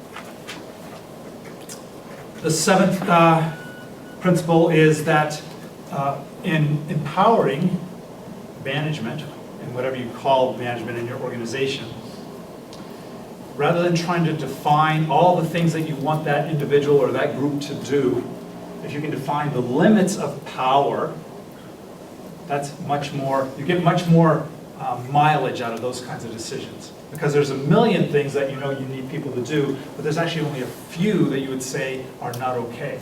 So if you can define the limits of power, then within those limits, someone is fully empowered to make all further decisions, take all of the actions that are helpful, necessary to accomplish those ends. That one's a weird part of policy governance, right? Defining the limits as opposed to just saying, here's what we want somebody to do. But it turns out it's a really high leverage part of the model, that boards can spend less time going over all the details of what they want their operational side of the organization to do, and more time on other things like, let's think about the future. Let's plan what's coming. Let's learn about what's going on in the marketplace around us. What are the industry trends happening? So a number of boards who either do or don't use this model will spend a lot of time kind of talking about staff happiness, for example. Right? Something that might matter, and they forget sometimes though to look up and out. Okay, what else is going on around? And so this just says sometimes you have more chance of being able to look up and out if you don't spend all your time talking about all the things that should be done. Define a few boundaries and then go from there. 8, the idea of policy and policy governance. The word policy, you can think of it a couple ways. I usually use the language of it's agreements. Board policies are just the board agreements. Hey, we agree as a board that here's how we operate. We agree that these are the limitations on our manager's authority. We agree that here is the purpose of our organization. So we're writing down our agreements. In some of the policy governance literature, the description is that policies are the principles or values that underlie action. And so boards can try not to write lots and lots and lots of detail about specificity, but say, what's the principle or value that might underlie this action? And then the idea, this part of policy governance says policies come in sizes, or your agreements come in sizes. That if you can, as a board, if you can, when you're thinking about whatever the specific issue or question is, if you can start to understand that and then step back from it and say, what's the underlying principle or value that would then help us make not just that one decision, but lots of other decisions like it. So can we try not to decide about that specific thing, but what's underneath that? Can we make some decision about a lot of things that are like that? And then we can ask ourselves, is that okay? Can we just stop there? And if we need to say something more specific, we can. And so I think of it oftentimes, and I describe it when I'm teaching it, is it's like when you were in 6th grade, your English teacher was teaching you to write a paper. I don't know if they do that anymore, maybe it's just for old people like me, right? But it's the outline. Here's your heading, and then there's your subheading, and then under that you might have 3 bullet points. So it's kind of like an outline. That policies are kind of like an outline. Just start with, if you can, to the extent you're able as humans, what's the most fundamental agreement we're making here? Let's write that one down. And let's ask ourselves, is that enough? Is that good enough? Or do we need to say something more specific? If so, we can get a little tighter in, make something more specific. So the idea of policies are sizes. You have broad policies, and then you have your narrow. If you look in your board's policy manual, you'll see some examples of this sort of outline form of writing. So it's a reflection of this part of the principles. Next, the idea is the interpretation. That once we've stopped speaking, once our voice is expressed, once we've written down our agreements, somebody is empowered then to take that agreement and do more stuff with it. And we agree as a board that we'll accept any reasonable interpretation of our language. So as long as whoever we are empowering through this part of our policy agreements to do whatever's next, who's board chair these days? Lucinda, right, Lucinda. The board probably has an agreement that Lucinda at the moment is the board chair, and it's Lucinda's job to write an agenda. As long as she comes back with a reasonable agenda that the board says, yeah, that totally makes sense, that's the work we ought to be doing tonight, great. She's used a reasonable interpretation of the power that she's been given.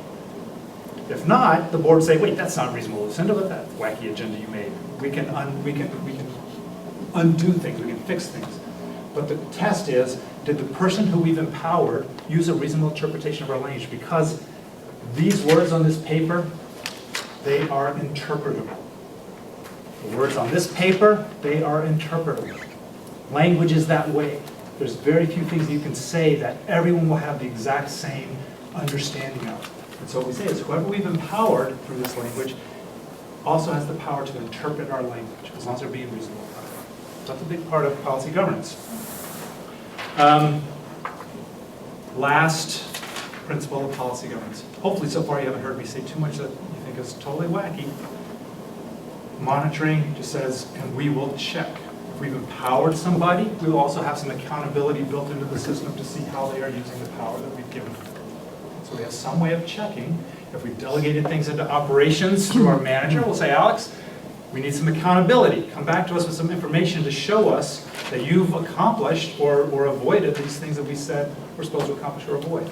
Lucinda, as board chair, make sure you're showing us that you are accomplishing or not doing whatever we've said in our policies.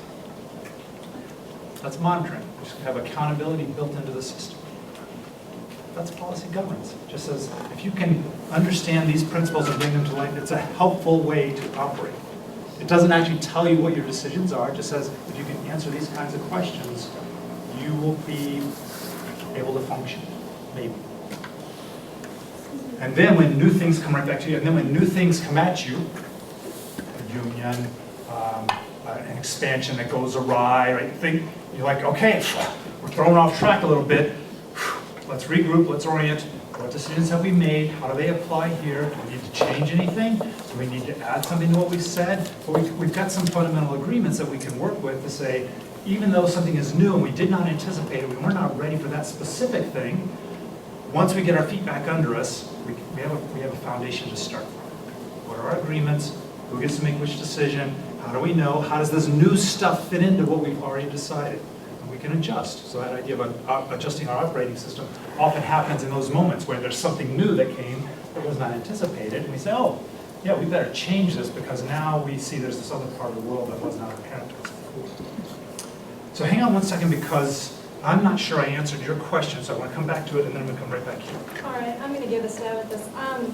So my question is how your model of policy governance helps boards to address staff concerns about their working conditions or about the accountability of their managers. So, for instance, your policy governance might lead them to ask questions within the ends policy, or they might, I'm just wondering where within your framework issues of staff concerns and staff's concerns about accountability get framed for boards. As a model, as an operating system for boards, it doesn't say anything about staff. So if the board does have something to say about staff, it would not be that it's because of policy governance, but it would be because the board says, oh, we should have some decisions about what kind of power, what are we empowering our manager to do in the way of staff. So then when you ask about my model of policy governance, I'm not sure that's what you mean, but I'll take it as we, CDS Consulting Co-op, or the 10 or 12 of us that work on this part of cooperatives governance, put together a template of policies that we think are useful for boards as a starting place. So some boards like to just start from scratch. Let's make our own agreements, let's figure it out. That's totally fine. For our clients, like this co-op and other food co-ops, these are businesses where there are lots of market pressures and they don't always have time to start from scratch and everything. So one of the services that we offer is, here's this template, just like this, it's free, it's on the web. We think it applies mostly to most food co-ops in most situations. You could start from here and then adjust it as you need to fit your own co-op, but you don't have to start from scratch if you don't want to. So within that, what we have said is, what we think, and when I say we, I'm thinking of like my team, Jay, the folks that do this sort of governance work. We think that most food co-op boards do care about staff. So there is a limitation policy specifically about staff treatment that we put out there. Whether or not a board uses our example, our template or not, is totally up to that board. We're just saying, we think this is an example that, from what we understand, for most food co-op boards, they want to talk about this stuff. So here's a way to talk about it. So it's not my decision whether your board uses it or not, but if I get to be king, they would use it, because it's a good one. They would have some policy about staff treatment. One of the things that we encourage in there is that the board makes sure that they say, one of the expectations is that there should be a fair process for staff to have their grievances addressed.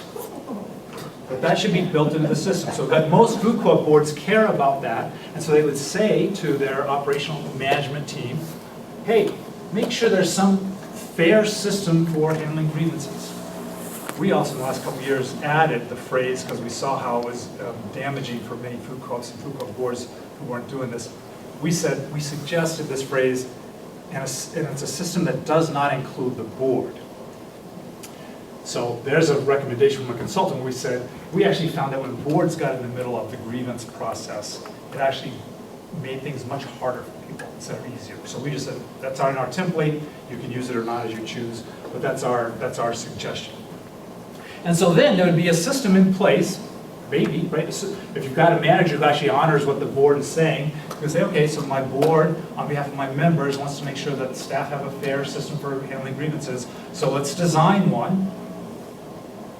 On our website, there's a model grievance procedure that's got several options in there. It was created by someone who I work with, but in conjunction with lots of people around the country who do this sort of stuff and thought about it. They said, here seems to be a range of options, and so let's put it out there. Co-ops can use this if they care to, but it's only there as an option, so your co-op would then create its own system. Then the board would just say, come back to us, show us that there's a system in place that's working and that it meets this criteria, that it's fair.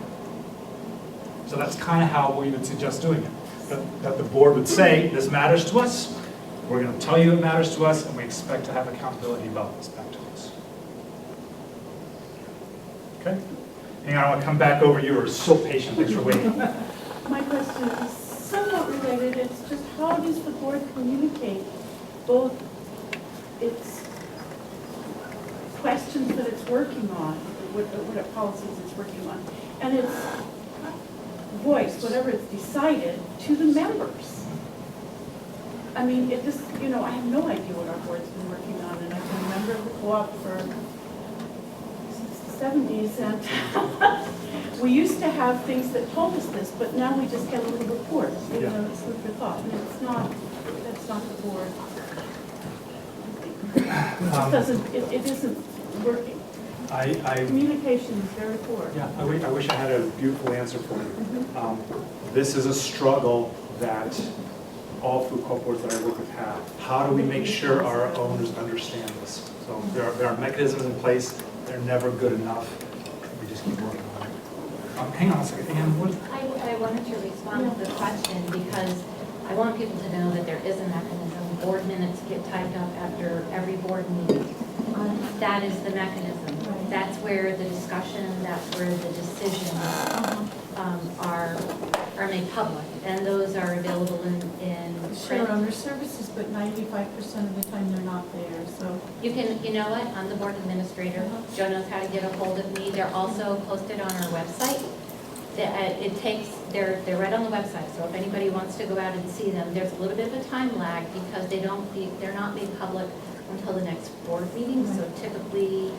The board has to accept them. Yes, exactly, and once they are, then I'm the person who actually makes sure that they get to shareholder services. I put a copy on the board, I give them extra copies if folks want them, I give them to graphics, and they go out on our website. Thank you. Can I just, I have a follow-up question? Yes. Is the agenda available before meetings so that? The agenda, we haven't had a policy, or we haven't had it's never come up to put the agenda out on the board's website. It is available at Shareholder Services. It also gets posted on that board. Okay. But maybe we would want to think about putting it on the website. It's never enough. I haven't yet found the co-op where I think they've got it all figured out. So all the boards that I work with, believe it or not, actually care about this and try to figure out how do we communicate with our members, and they're just always looking for ways to do it. It's a hard thing to do. If you have great ideas that what would work in this community, for this co-op, for this board, hopefully you'll keep sharing those. I don't think there's ever a final, we've got it perfectly figured out. Thank you. I want to try one more time. So my understanding is that CDS doesn't recommend that the board gets involved in a specific grievance, but that it sounds to me like CDS might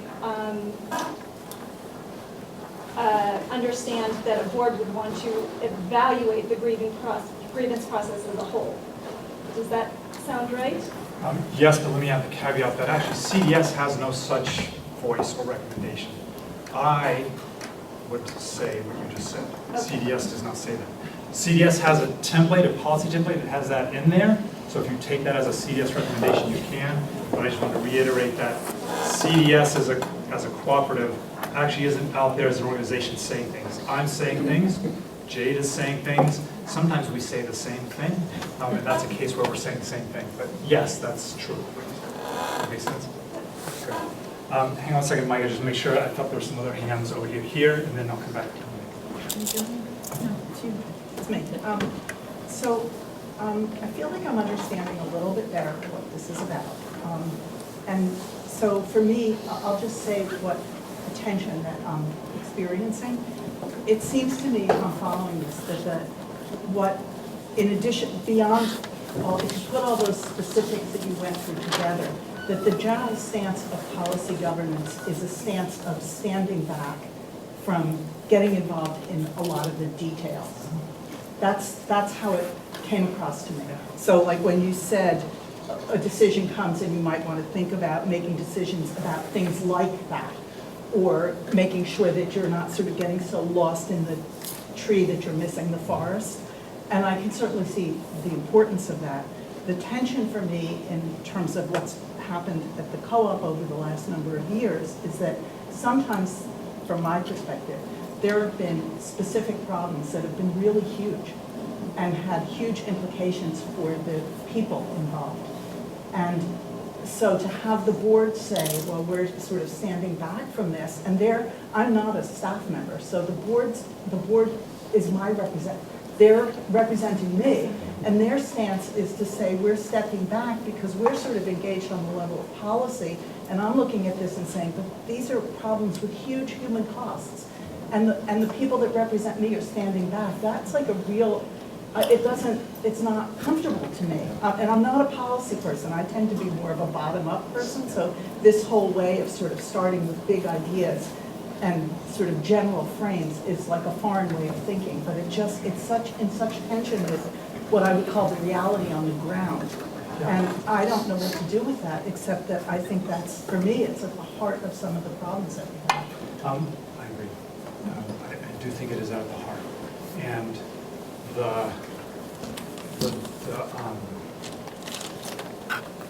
difficulty comes, and a lot of what I found is that the work that I'm doing with boards and managers the last couple of years, there's a lot of this kind of conversation, which is, how do we do two things? How do we clearly empower somebody to say, yes, you have the power to make these decisions, and yet we can still talk about that stuff? Because the default position for a long time has been boards who've got this good discipline in place, they're just saying, we don't talk about that. Right? That's, we're disciplined, kind of like you said, right? We're back. We're not going to talk about that. They can't talk to you. Whoever it is they're not talking to, right? They're standing back from it saying, we're not going to talk about that. And I think it leads to the feeling that you're expressing, and I think it's a really valid feeling. And so part of the talent, skill, exercise is, how do we gracefully enter into this conversation and talk about things that matter without undermining authority? Can we do that? It's a hard thing to do. And so for many people, it's just easier to say, we don't talk about it. It's not our thing. We've delegated that. And they draw that line because it's just easier. It's so much easier to say, that's clear for me. It's much harder to say, all right, I'm going to open myself up into this conversation. It requires also someone to open up from the operational side. I'm going to be in this conversation. We're going to talk about these things. We're sort of swimming in these waters where we're talking about things that have been delegated to different people, but we're going to have a conversation as humans about stuff that matters to us. We're going to try to do it as carefully as we can in a way that we are not undermining our clear empowerment, our governance system. And we might, after that conversation, we might step back out and say, based on what we learned there, we're going to change where we've drawn different lines of empowerment. We might do that. But how do we have that conversation? And it's hard to do, which is why I think most people just avoid it, because it's hard to do. And it's easier to do that shorthand thing, just like, that's not our stuff, that's Alex's and his staff's stuff, right? We're not going to deal with that. And I'm trying to figure out how to encourage and support boards in saying, we should be able to have those conversations. They matter. And so how do we do that in a way that's still loving and open and kind and aware, and still honors our agreements about who gets to make which decisions? So I think we're getting better at this as a larger co-op community. I think that's part of what this is about for you all, is figuring out how do we have these conversations. There were several hands here. I'm just going to start here and kind of go down. I'd like to hear from Mike. He's had his hand up for a while. Oh, you are right. I forgot. I said I would come back to Mike. Thank you. I forgot that. So let me come to Mike, and then I'm going to go over here and kind of down the list. Thanks for reminding me. And thanks for being patient. I think there's a key word here in a lot of this discussion that hasn't been used, and that's judgment. That regardless of what system we have, good, bad, whatever it is, whatever structure we put in place, people have to make good judgments. And sometimes they won't make good judgments because they're human beings, but they have to try. But judgment is a key. We're not creating robots. We're not creating machines here. It takes people to run things. What happened with Tom and I, and I'll stop using Tom's name because I'll speak for myself, but I think I represent at least some of his things. We made a judgment. We made a judgment that something exceptional was here, that something was going on that seemed really wrong, that some employees that we knew something about were really good, strong employees. And there was something wrong, and we ought to at least listen, because we didn't know what to do. We never made any decisions other than to listen. We never offered any advice. To this day, I still don't even know if what they said was valid. All we wanted to do was listen, because in our judgment, there was something unusual going on here. This was an unusual situation. And no system that's ever been created, and all the principles you listed, and the delegation, which I completely agree with, you have to have reasonable delegation, otherwise everything falls apart. But no system should ever take away good judgment, ever. And in this case, I think that's exactly what our system did. It penalized us for good judgment. And we stepped outside of a bound that somebody established, and because we were trying to do the right thing. And no system should ever stop that. That's the end of my little speech. There's little I can say about that, except I hear the hurt.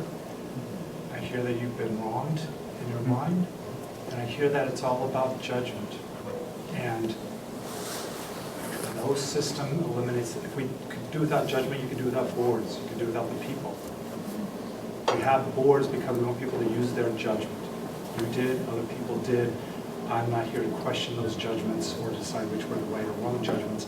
Judgment is inherently a very subjective thing, and yet we have to somehow express our judgment in a way that makes sense to others who we are accountable to. So thank you for that, but there's not much more, I think, tonight that we can do with it. No, but I think it's important to say that no matter what system we create, it will fail if we don't have people making normally good judgment.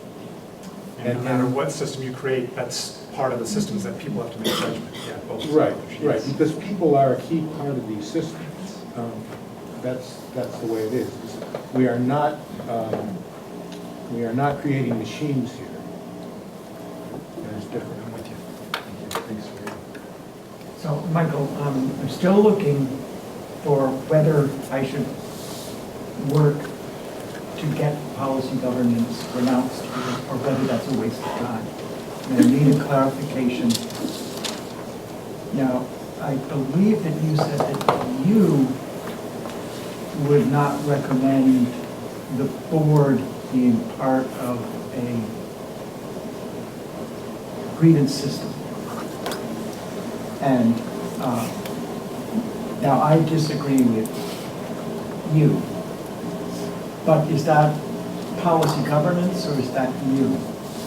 And I would like to say why I disagree with you, but the most important question for me is that you or is it policy governance?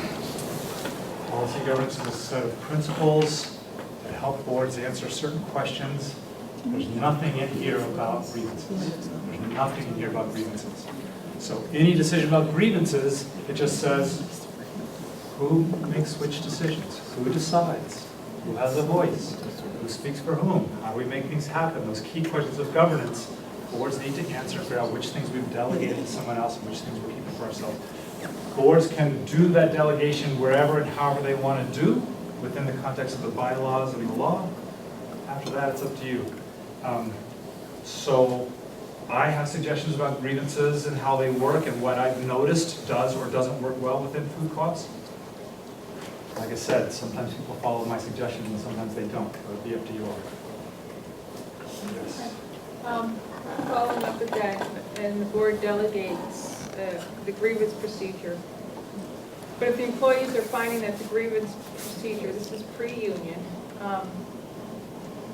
wasn't working, is the board, because they've delegated the authority to the GM or whatever management, is the board still accountable to the employees to make sure that the grievance procedure is effective? Because if they're just hearing from one person that the grievance procedure works great, but the employees are struggling, but the employees can't go to the board because they're hands off, I guess I'm wondering, once they delegate, or do they wash their hands of the system, or the ruling?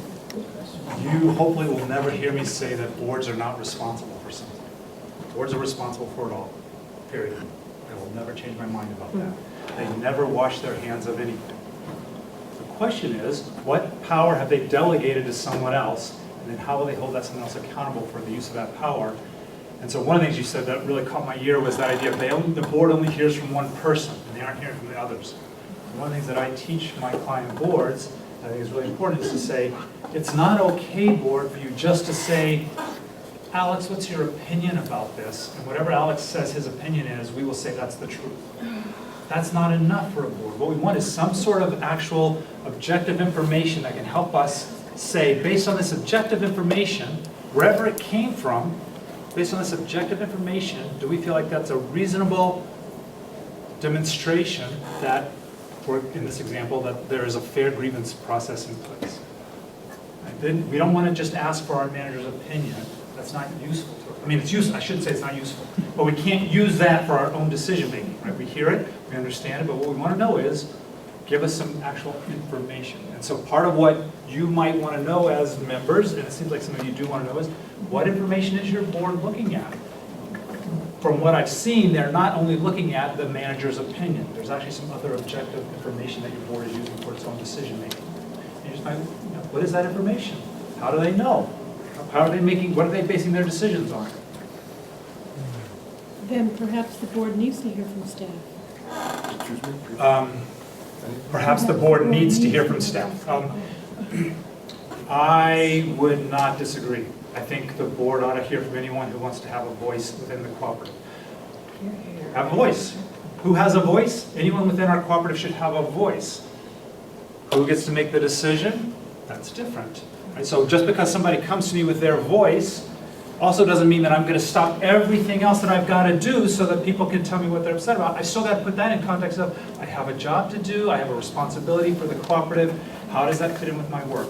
So I would not ever say, board, don't ever hear from staff, right? That's not part of my, what I try to teach. We lost 2 board members. Hang on, did you have a hand earlier that I missed? No. Okay.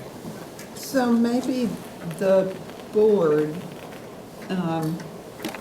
based on this challenging situation that lingers, and clearly there are people who feel like their voices have not been heard, maybe there need to be acceptable, approved pathways of some sort that are decided on for people to take so that you can get to somebody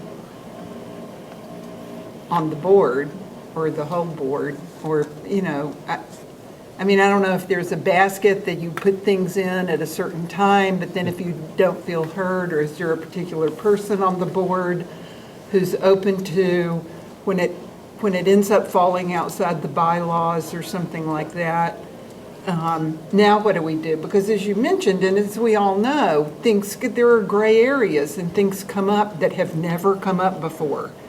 And what do you do when, as a parent, your kid goes off the deep end in this way and you had no idea, and now you got to learn something new and figure it out? Well, it's the same thing with the board. And so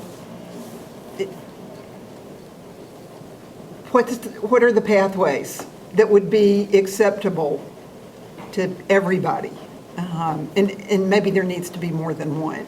You write something down and you do this, you send something on the website. I don't know, but it'd be a great thing for us to know. It's a great question for an organization to answer for itself. Who has a voice, and how do they get to express their voice? What mechanisms do we have in place? It's another night's full of conversation, maybe a lifetime. I'm still circling around. I am, one of the things, I know that there's been some confusion about this thing about grievances that we've been talking about, and we've been talking about it over the past several months, almost a year. Here's what confuses me.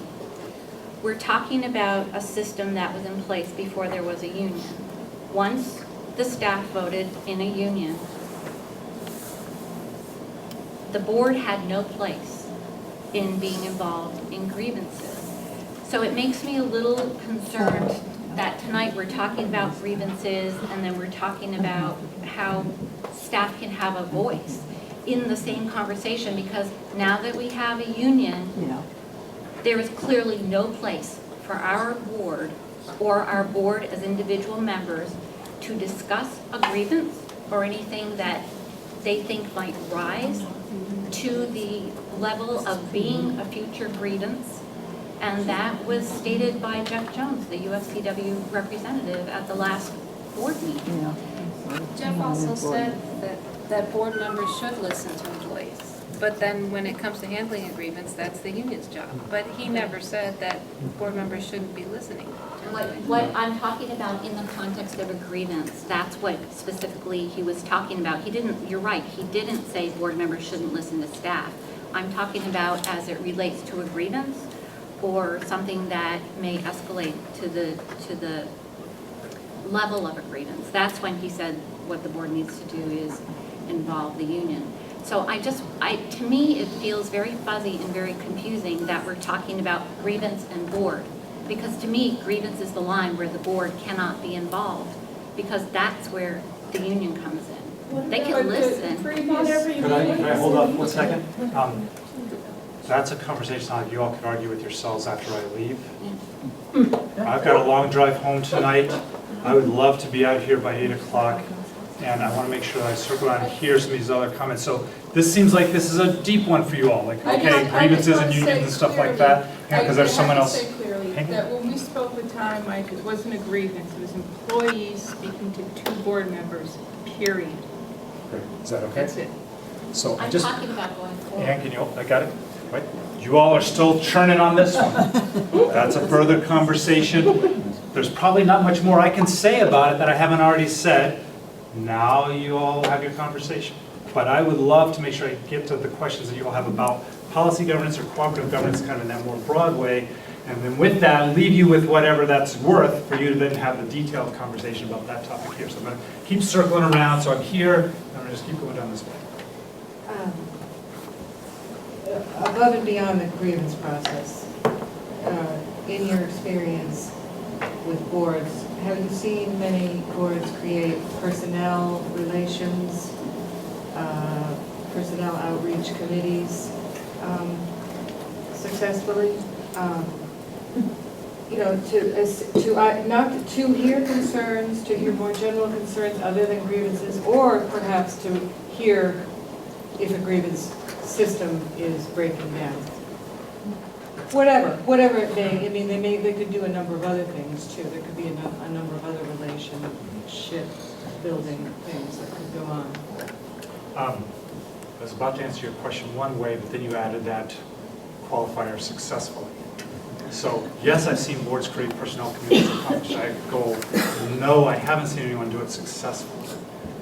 That it's a tool that I think people try, and it never actually seems to get what you want, which is clarity and calmness. It tends to, just because of the dynamics of the interpersonal relationships, it's not because we are this community of neighbors and friends and we know each other, it's impossible to have a completely clear, objective conversation. And part of what grievances need is they need that objectivity. Right? So once we say, let's insert ourselves in the conversation, we're just saying, we're just going to keep the subjective conversation going. And often what they need for some sort of closure is some sort of someone to look outside and, okay, here's what we're thinking, here's a way to end this.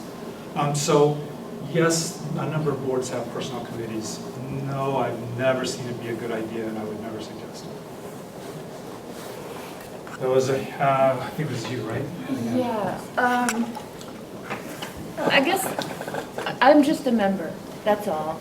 Sorry, I didn't even mean to start it this way. I guess my question is what does the new form of co-op governance and the fact that it's becoming so standardized among co-ops, what is the relationship between that and the whole change in focus from co-ops to being a member organization for members and for the community and very localized and adaptable, and the evolution towards it becoming something where it takes the corporate language. We've now become shareholders. We talk about the best for the co-op in terms of expansion, ever expanding and increasing profits and so on. What is the role between the sort of leadership that cooperative boards have been given and this outcome where members just feel like all the co-op wants is that we vote once a year and give them our money? And that's, for me, that's not a voice. And you said, especially at the beginning, that everybody had a voice. But voting one time a year when there's very little feedback on what board members are doing and individual ones, I can see what the board is saying with one voice, but I don't know who I agree with. I don't know whose voice, who the losers were, who the winners were. I can't make an informed decision. And so I guess as a member, what I came here tonight hoping for was some better idea of how boards and their guidance take members into account and how, just where our voice can be heard and how. I love that question. I think that is such an important question for us in the world of co-ops. And I want us to figure out some answers. I don't think we know yet. I don't think we know how to do that well yet. And so there's a couple things that are happening. So one is the co-ops that are still alive, that have survived growing up out of the 70s or whenever co-ops grew up, many died along the way. They served their community as well as they could, they're gone. Yours, ours, is still here. It's here because it has succeeded as a business. And so part of what we are understanding is, co-ops have to succeed, have to thrive, both as an enterprise. Have you all memorized the definition of cooperative from the ICA? You know the cooperative principles? There's 7 principles. So those are part of a document that has 2 other parts. There's a set of cooperative values and there's a definition of cooperative. And within that definition, it says cooperatives are an association, a voluntary association of people who have joined together to meet their common economic, social, and cultural needs and aspirations through a jointly owned enterprise. So it identifies this dual nature of cooperatives, association and enterprise. And we need to succeed and survive and thrive in both ways. If we only succeed as an enterprise, who cares? If we only succeed as an association, who cares? We want both. We put ourselves in an impossible task. A lot of people in the world have figured out how to do one or the other. But in the world of cooperatives, we're trying to do both together. Last year, our CDS team put together a series of conversations all across the country, across the world.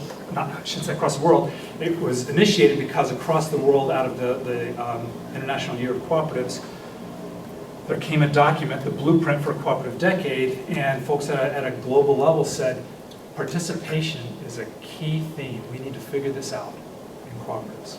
So that's what I hear in your question. How do we understand and figure out participation? What does it look like? What makes it powerful? What makes it different than anything else in our world? And I don't think we puzzled it out. I think we're working on that. And so, did anyone from this co-op go to those conversations last year? Cooperative cafes, Sabine was there. Our team is saying, we don't know the answers. Let's get together. Let's come together and talk about this stuff. Let's figure it out. How do we do exactly what you're asking? So people left and went home trying some stuff. We're going to find out what's working. We're hopefully going to keep the conversation alive. The other thing, just a small tidbit in your question, and I love the question because it's one that just kind of puts the hair across my butt all the time, is like, why are we shareholders here? In my mind, shareholders is an identity of owning a business. Every co-op I go to, they all have their own word that they use to describe who we are. For me, I've never found something that's better than member-owner. Because there is no other word in our language that describes the dual nature of how I want to participate in my business, in my co-op. I'm a member of an association, and as that association, I'm an owner of this enterprise, and both things matter to me. I don't want to be just a shareholder. I'm a shareholder of other things, right? Hopefully my retirement account is going to help me out when I'm done doing this really fun work. But there I'm shareholders in lots of different, whatever those corporations are that my mutual fund is in. Here I want to be a member of something. I don't participate in those things. I want to participate here. This is a big question. Let's figure it out. Because if we can figure it out, we're going to make the world a better place. Because we can have community-owned businesses where we participate together in, if not choosing, at least affecting our own destiny. And there are other people around us who would like to affect our destiny. They would like our dollars, they would like our time, they would like our energy. We have some ability to try to take some agency ourselves, joining together to meet our common cultural, economic, and social needs and aspirations. We just got to figure out what those are and how we do that. Easy as pie, right? Thank you for asking the big question, because in my mind that is the big question. sort of. Sorry for going on like that. I just realized that was one of those that just, I kept rolling on it. It's sort of related, as far as member participation. I don't know if you know, but we have people who meet once a month since August, sometimes twice a month. About 30 people, sometimes more, sometimes less. These people? Yep. It's once a month on a Sunday, Sunday evening, where people come and they present their physical bodies on a Sunday, and we talk about this stuff. It's called the Shareholder Forum. And I'd like to know what you, Michael Healy, think the value of that sort of meeting is, and of these particular people. And also comment that, from board members, and I'm a board member too, and I'm a staff member, and I'm part of the shareholder group. From board members, I've heard, things said to the level of, we can't really take the forum group seriously because it's only 30 people out of 6,500. But as I said, these are 30 people on a Sunday bringing their bodies to this group so that we can talk about this stuff and figure it out. So I hear far too often that sort of disregarded, and I just want to know what you would see as the value of our meetings, our coming together, trying to figure things out. And maybe it's only 30 out of 6,500, but we're there every month. I would say thank you. Yeah.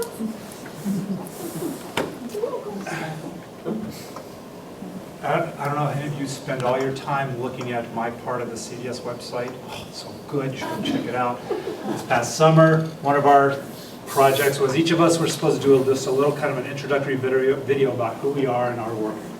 And in that video, what I did is I said, how many of you remember seeing, when I was first working in co-ops, and might still be here in your time in this co-op, the poster on some wall, it's Margaret Mead's quote, right? The only thing that makes a difference in the world is small groups of committed citizens. This is a small group of committed citizens. The other piece that I think is really powerful is there's a video on our website, and I encourage you to check it out. A very smart person who's thinking a lot about new forms of economic interaction in our country.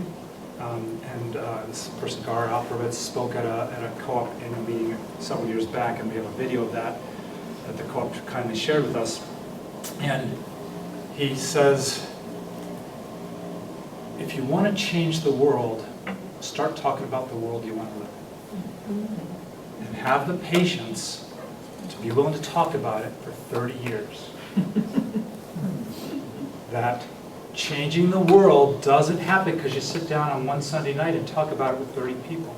But the conversations that matter are the ones that we're willing to engage in over and over and over again. And by that consciousness raising, that changing our minds by thinking together, we start opening up into a new world. But that new world is the one that we're working towards way down the line.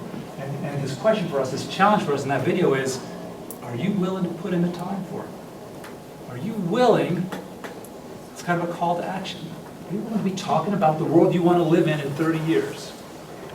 Because that's where it starts. And he gives several stories, several examples of things that really changed in our country and how what we saw, sort of that moment of change that's public that we see. He said, remember that about 30 years ago, there were some people sitting around a kitchen table talking about this. And I've started to notice today when people talk to me about the things that are making me crazy in our country right now, and the folks who are gaining power and control over our lives, and they'll say, yeah, there was this group back in about 1970 that started working on this. And I'm thinking, oh my gosh, it's this 30-year thing, and I keep hearing it. I'm thinking, so let's do that. Let's start us have that conversation about what the world we want to look like in 30 years. Somebody will be. Somebody will be. And we could help make that world the way we would like it to be.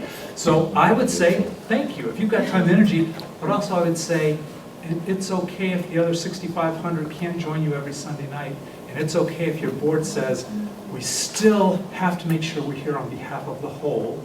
We're going to hear everybody who has a voice, but we can't necessarily make every decision based on the 30 folks who have to have time to show up on a Sunday night.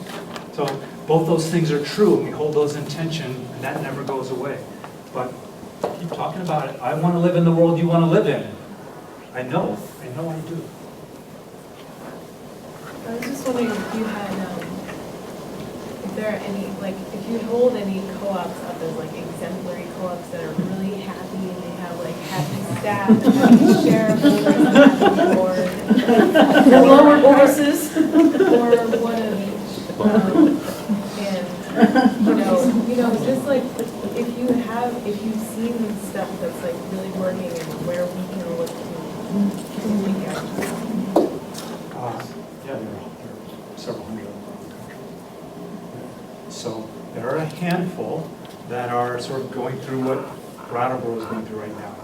Turmoil and struggle, conflict, questioning. And we will grow past this. We will make some decisions. We will have the right conversation, move past it. And then we'll be really good for a long time, and then something will come along and dang, man, it was good for a while. So all those clubs that are doing great there, what I try to say to the boards is, don't get complacent. Pay attention. Be ready. What do you need to know? What do you need to learn? Just be out there. So even when it's going good, I'm saying you still got work to do.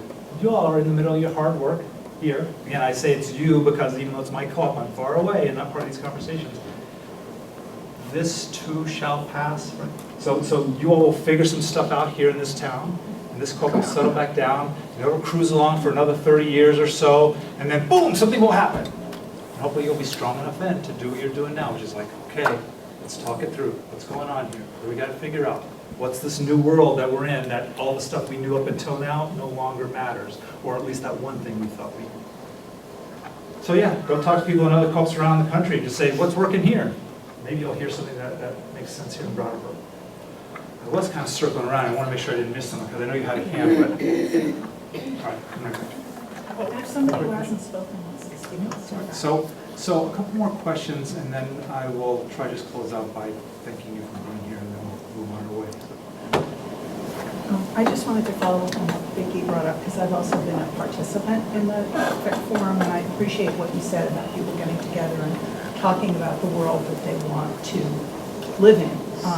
And my experience being there is that the other real value of it is that we're actually in those discussions trying to create that world on a small scale. And what I specifically mean is that we have like some process for communication, and I feel when I go that like we're really trying to listen to each other and understand what each other are saying. That's been my experience of it, and that's actually what I want for the co-op. I mean, that's the, I'm looking forward to this circle of understanding meeting that we're hopefully going to have, because I feel like that's what we need as to grow and thrive. And so to see that happening in a small way, and of course it's open, anybody can come, gives me a lot of hope. I'm a big fan of hope. I would like to, I find this very interesting. Right now, as I see it, other than the shareholders themselves that could cash in their memberships and never shop here again, and that would be the end of it, which is an amount of power that's perhaps the largest, the greatest, but very hard to rally.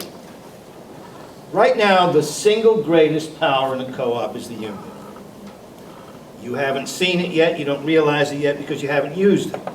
And we hope you won't have to. But it's yours.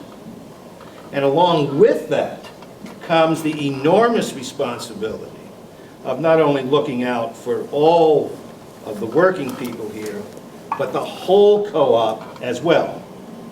You are now, you have a seat at the table. Your players. At any time, the workers of this store can walk out, and that's the end of it for all of us. So now, you merely have to get yourself better organized, think about what you need, what you want, articulate it, justify it, and begin negotiating. Because we all want everybody to be content in this co-op. We all, in spite of the fact that we all have our own differences, workers have differences and boards, we all have our own needs, but 95 or 98 or 99% of everything we want, we all share. We want a cooperative life. We want a store like the one with the good food. We want a community center. We want all of these things. We all want that. And we all have to be content and satisfied with our roles in providing it for ourselves. So, in a way, I feel like if we're at an understanding, I think the important thing, hopefully, that happened here is that, number one, the board realizes that nothing is in stone, and it's the end result that matters. And there's flexibility in life, there's flexibility in all the policies and the rules and regulations. And on the other hand, it's now the worker's responsibility to articulate what you want and what you need for your happiness, accounting for the happiness and the needs of the whole store. And probably all that's left now is to find that mechanism, that place where we can talk about what everybody needs. And that may just simply be a sort of a year-round negotiating committee, in which when there's a big problem, there's a way to talk about it. Thank you. Period. Anything else you want to add or ask in these last few minutes together?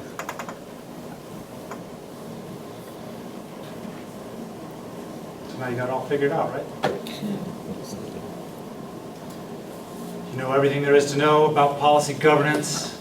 You understand how governance and cooperatives work. It's all crystal clear in your minds. It's good. Thank you so much for the time and energy you're putting.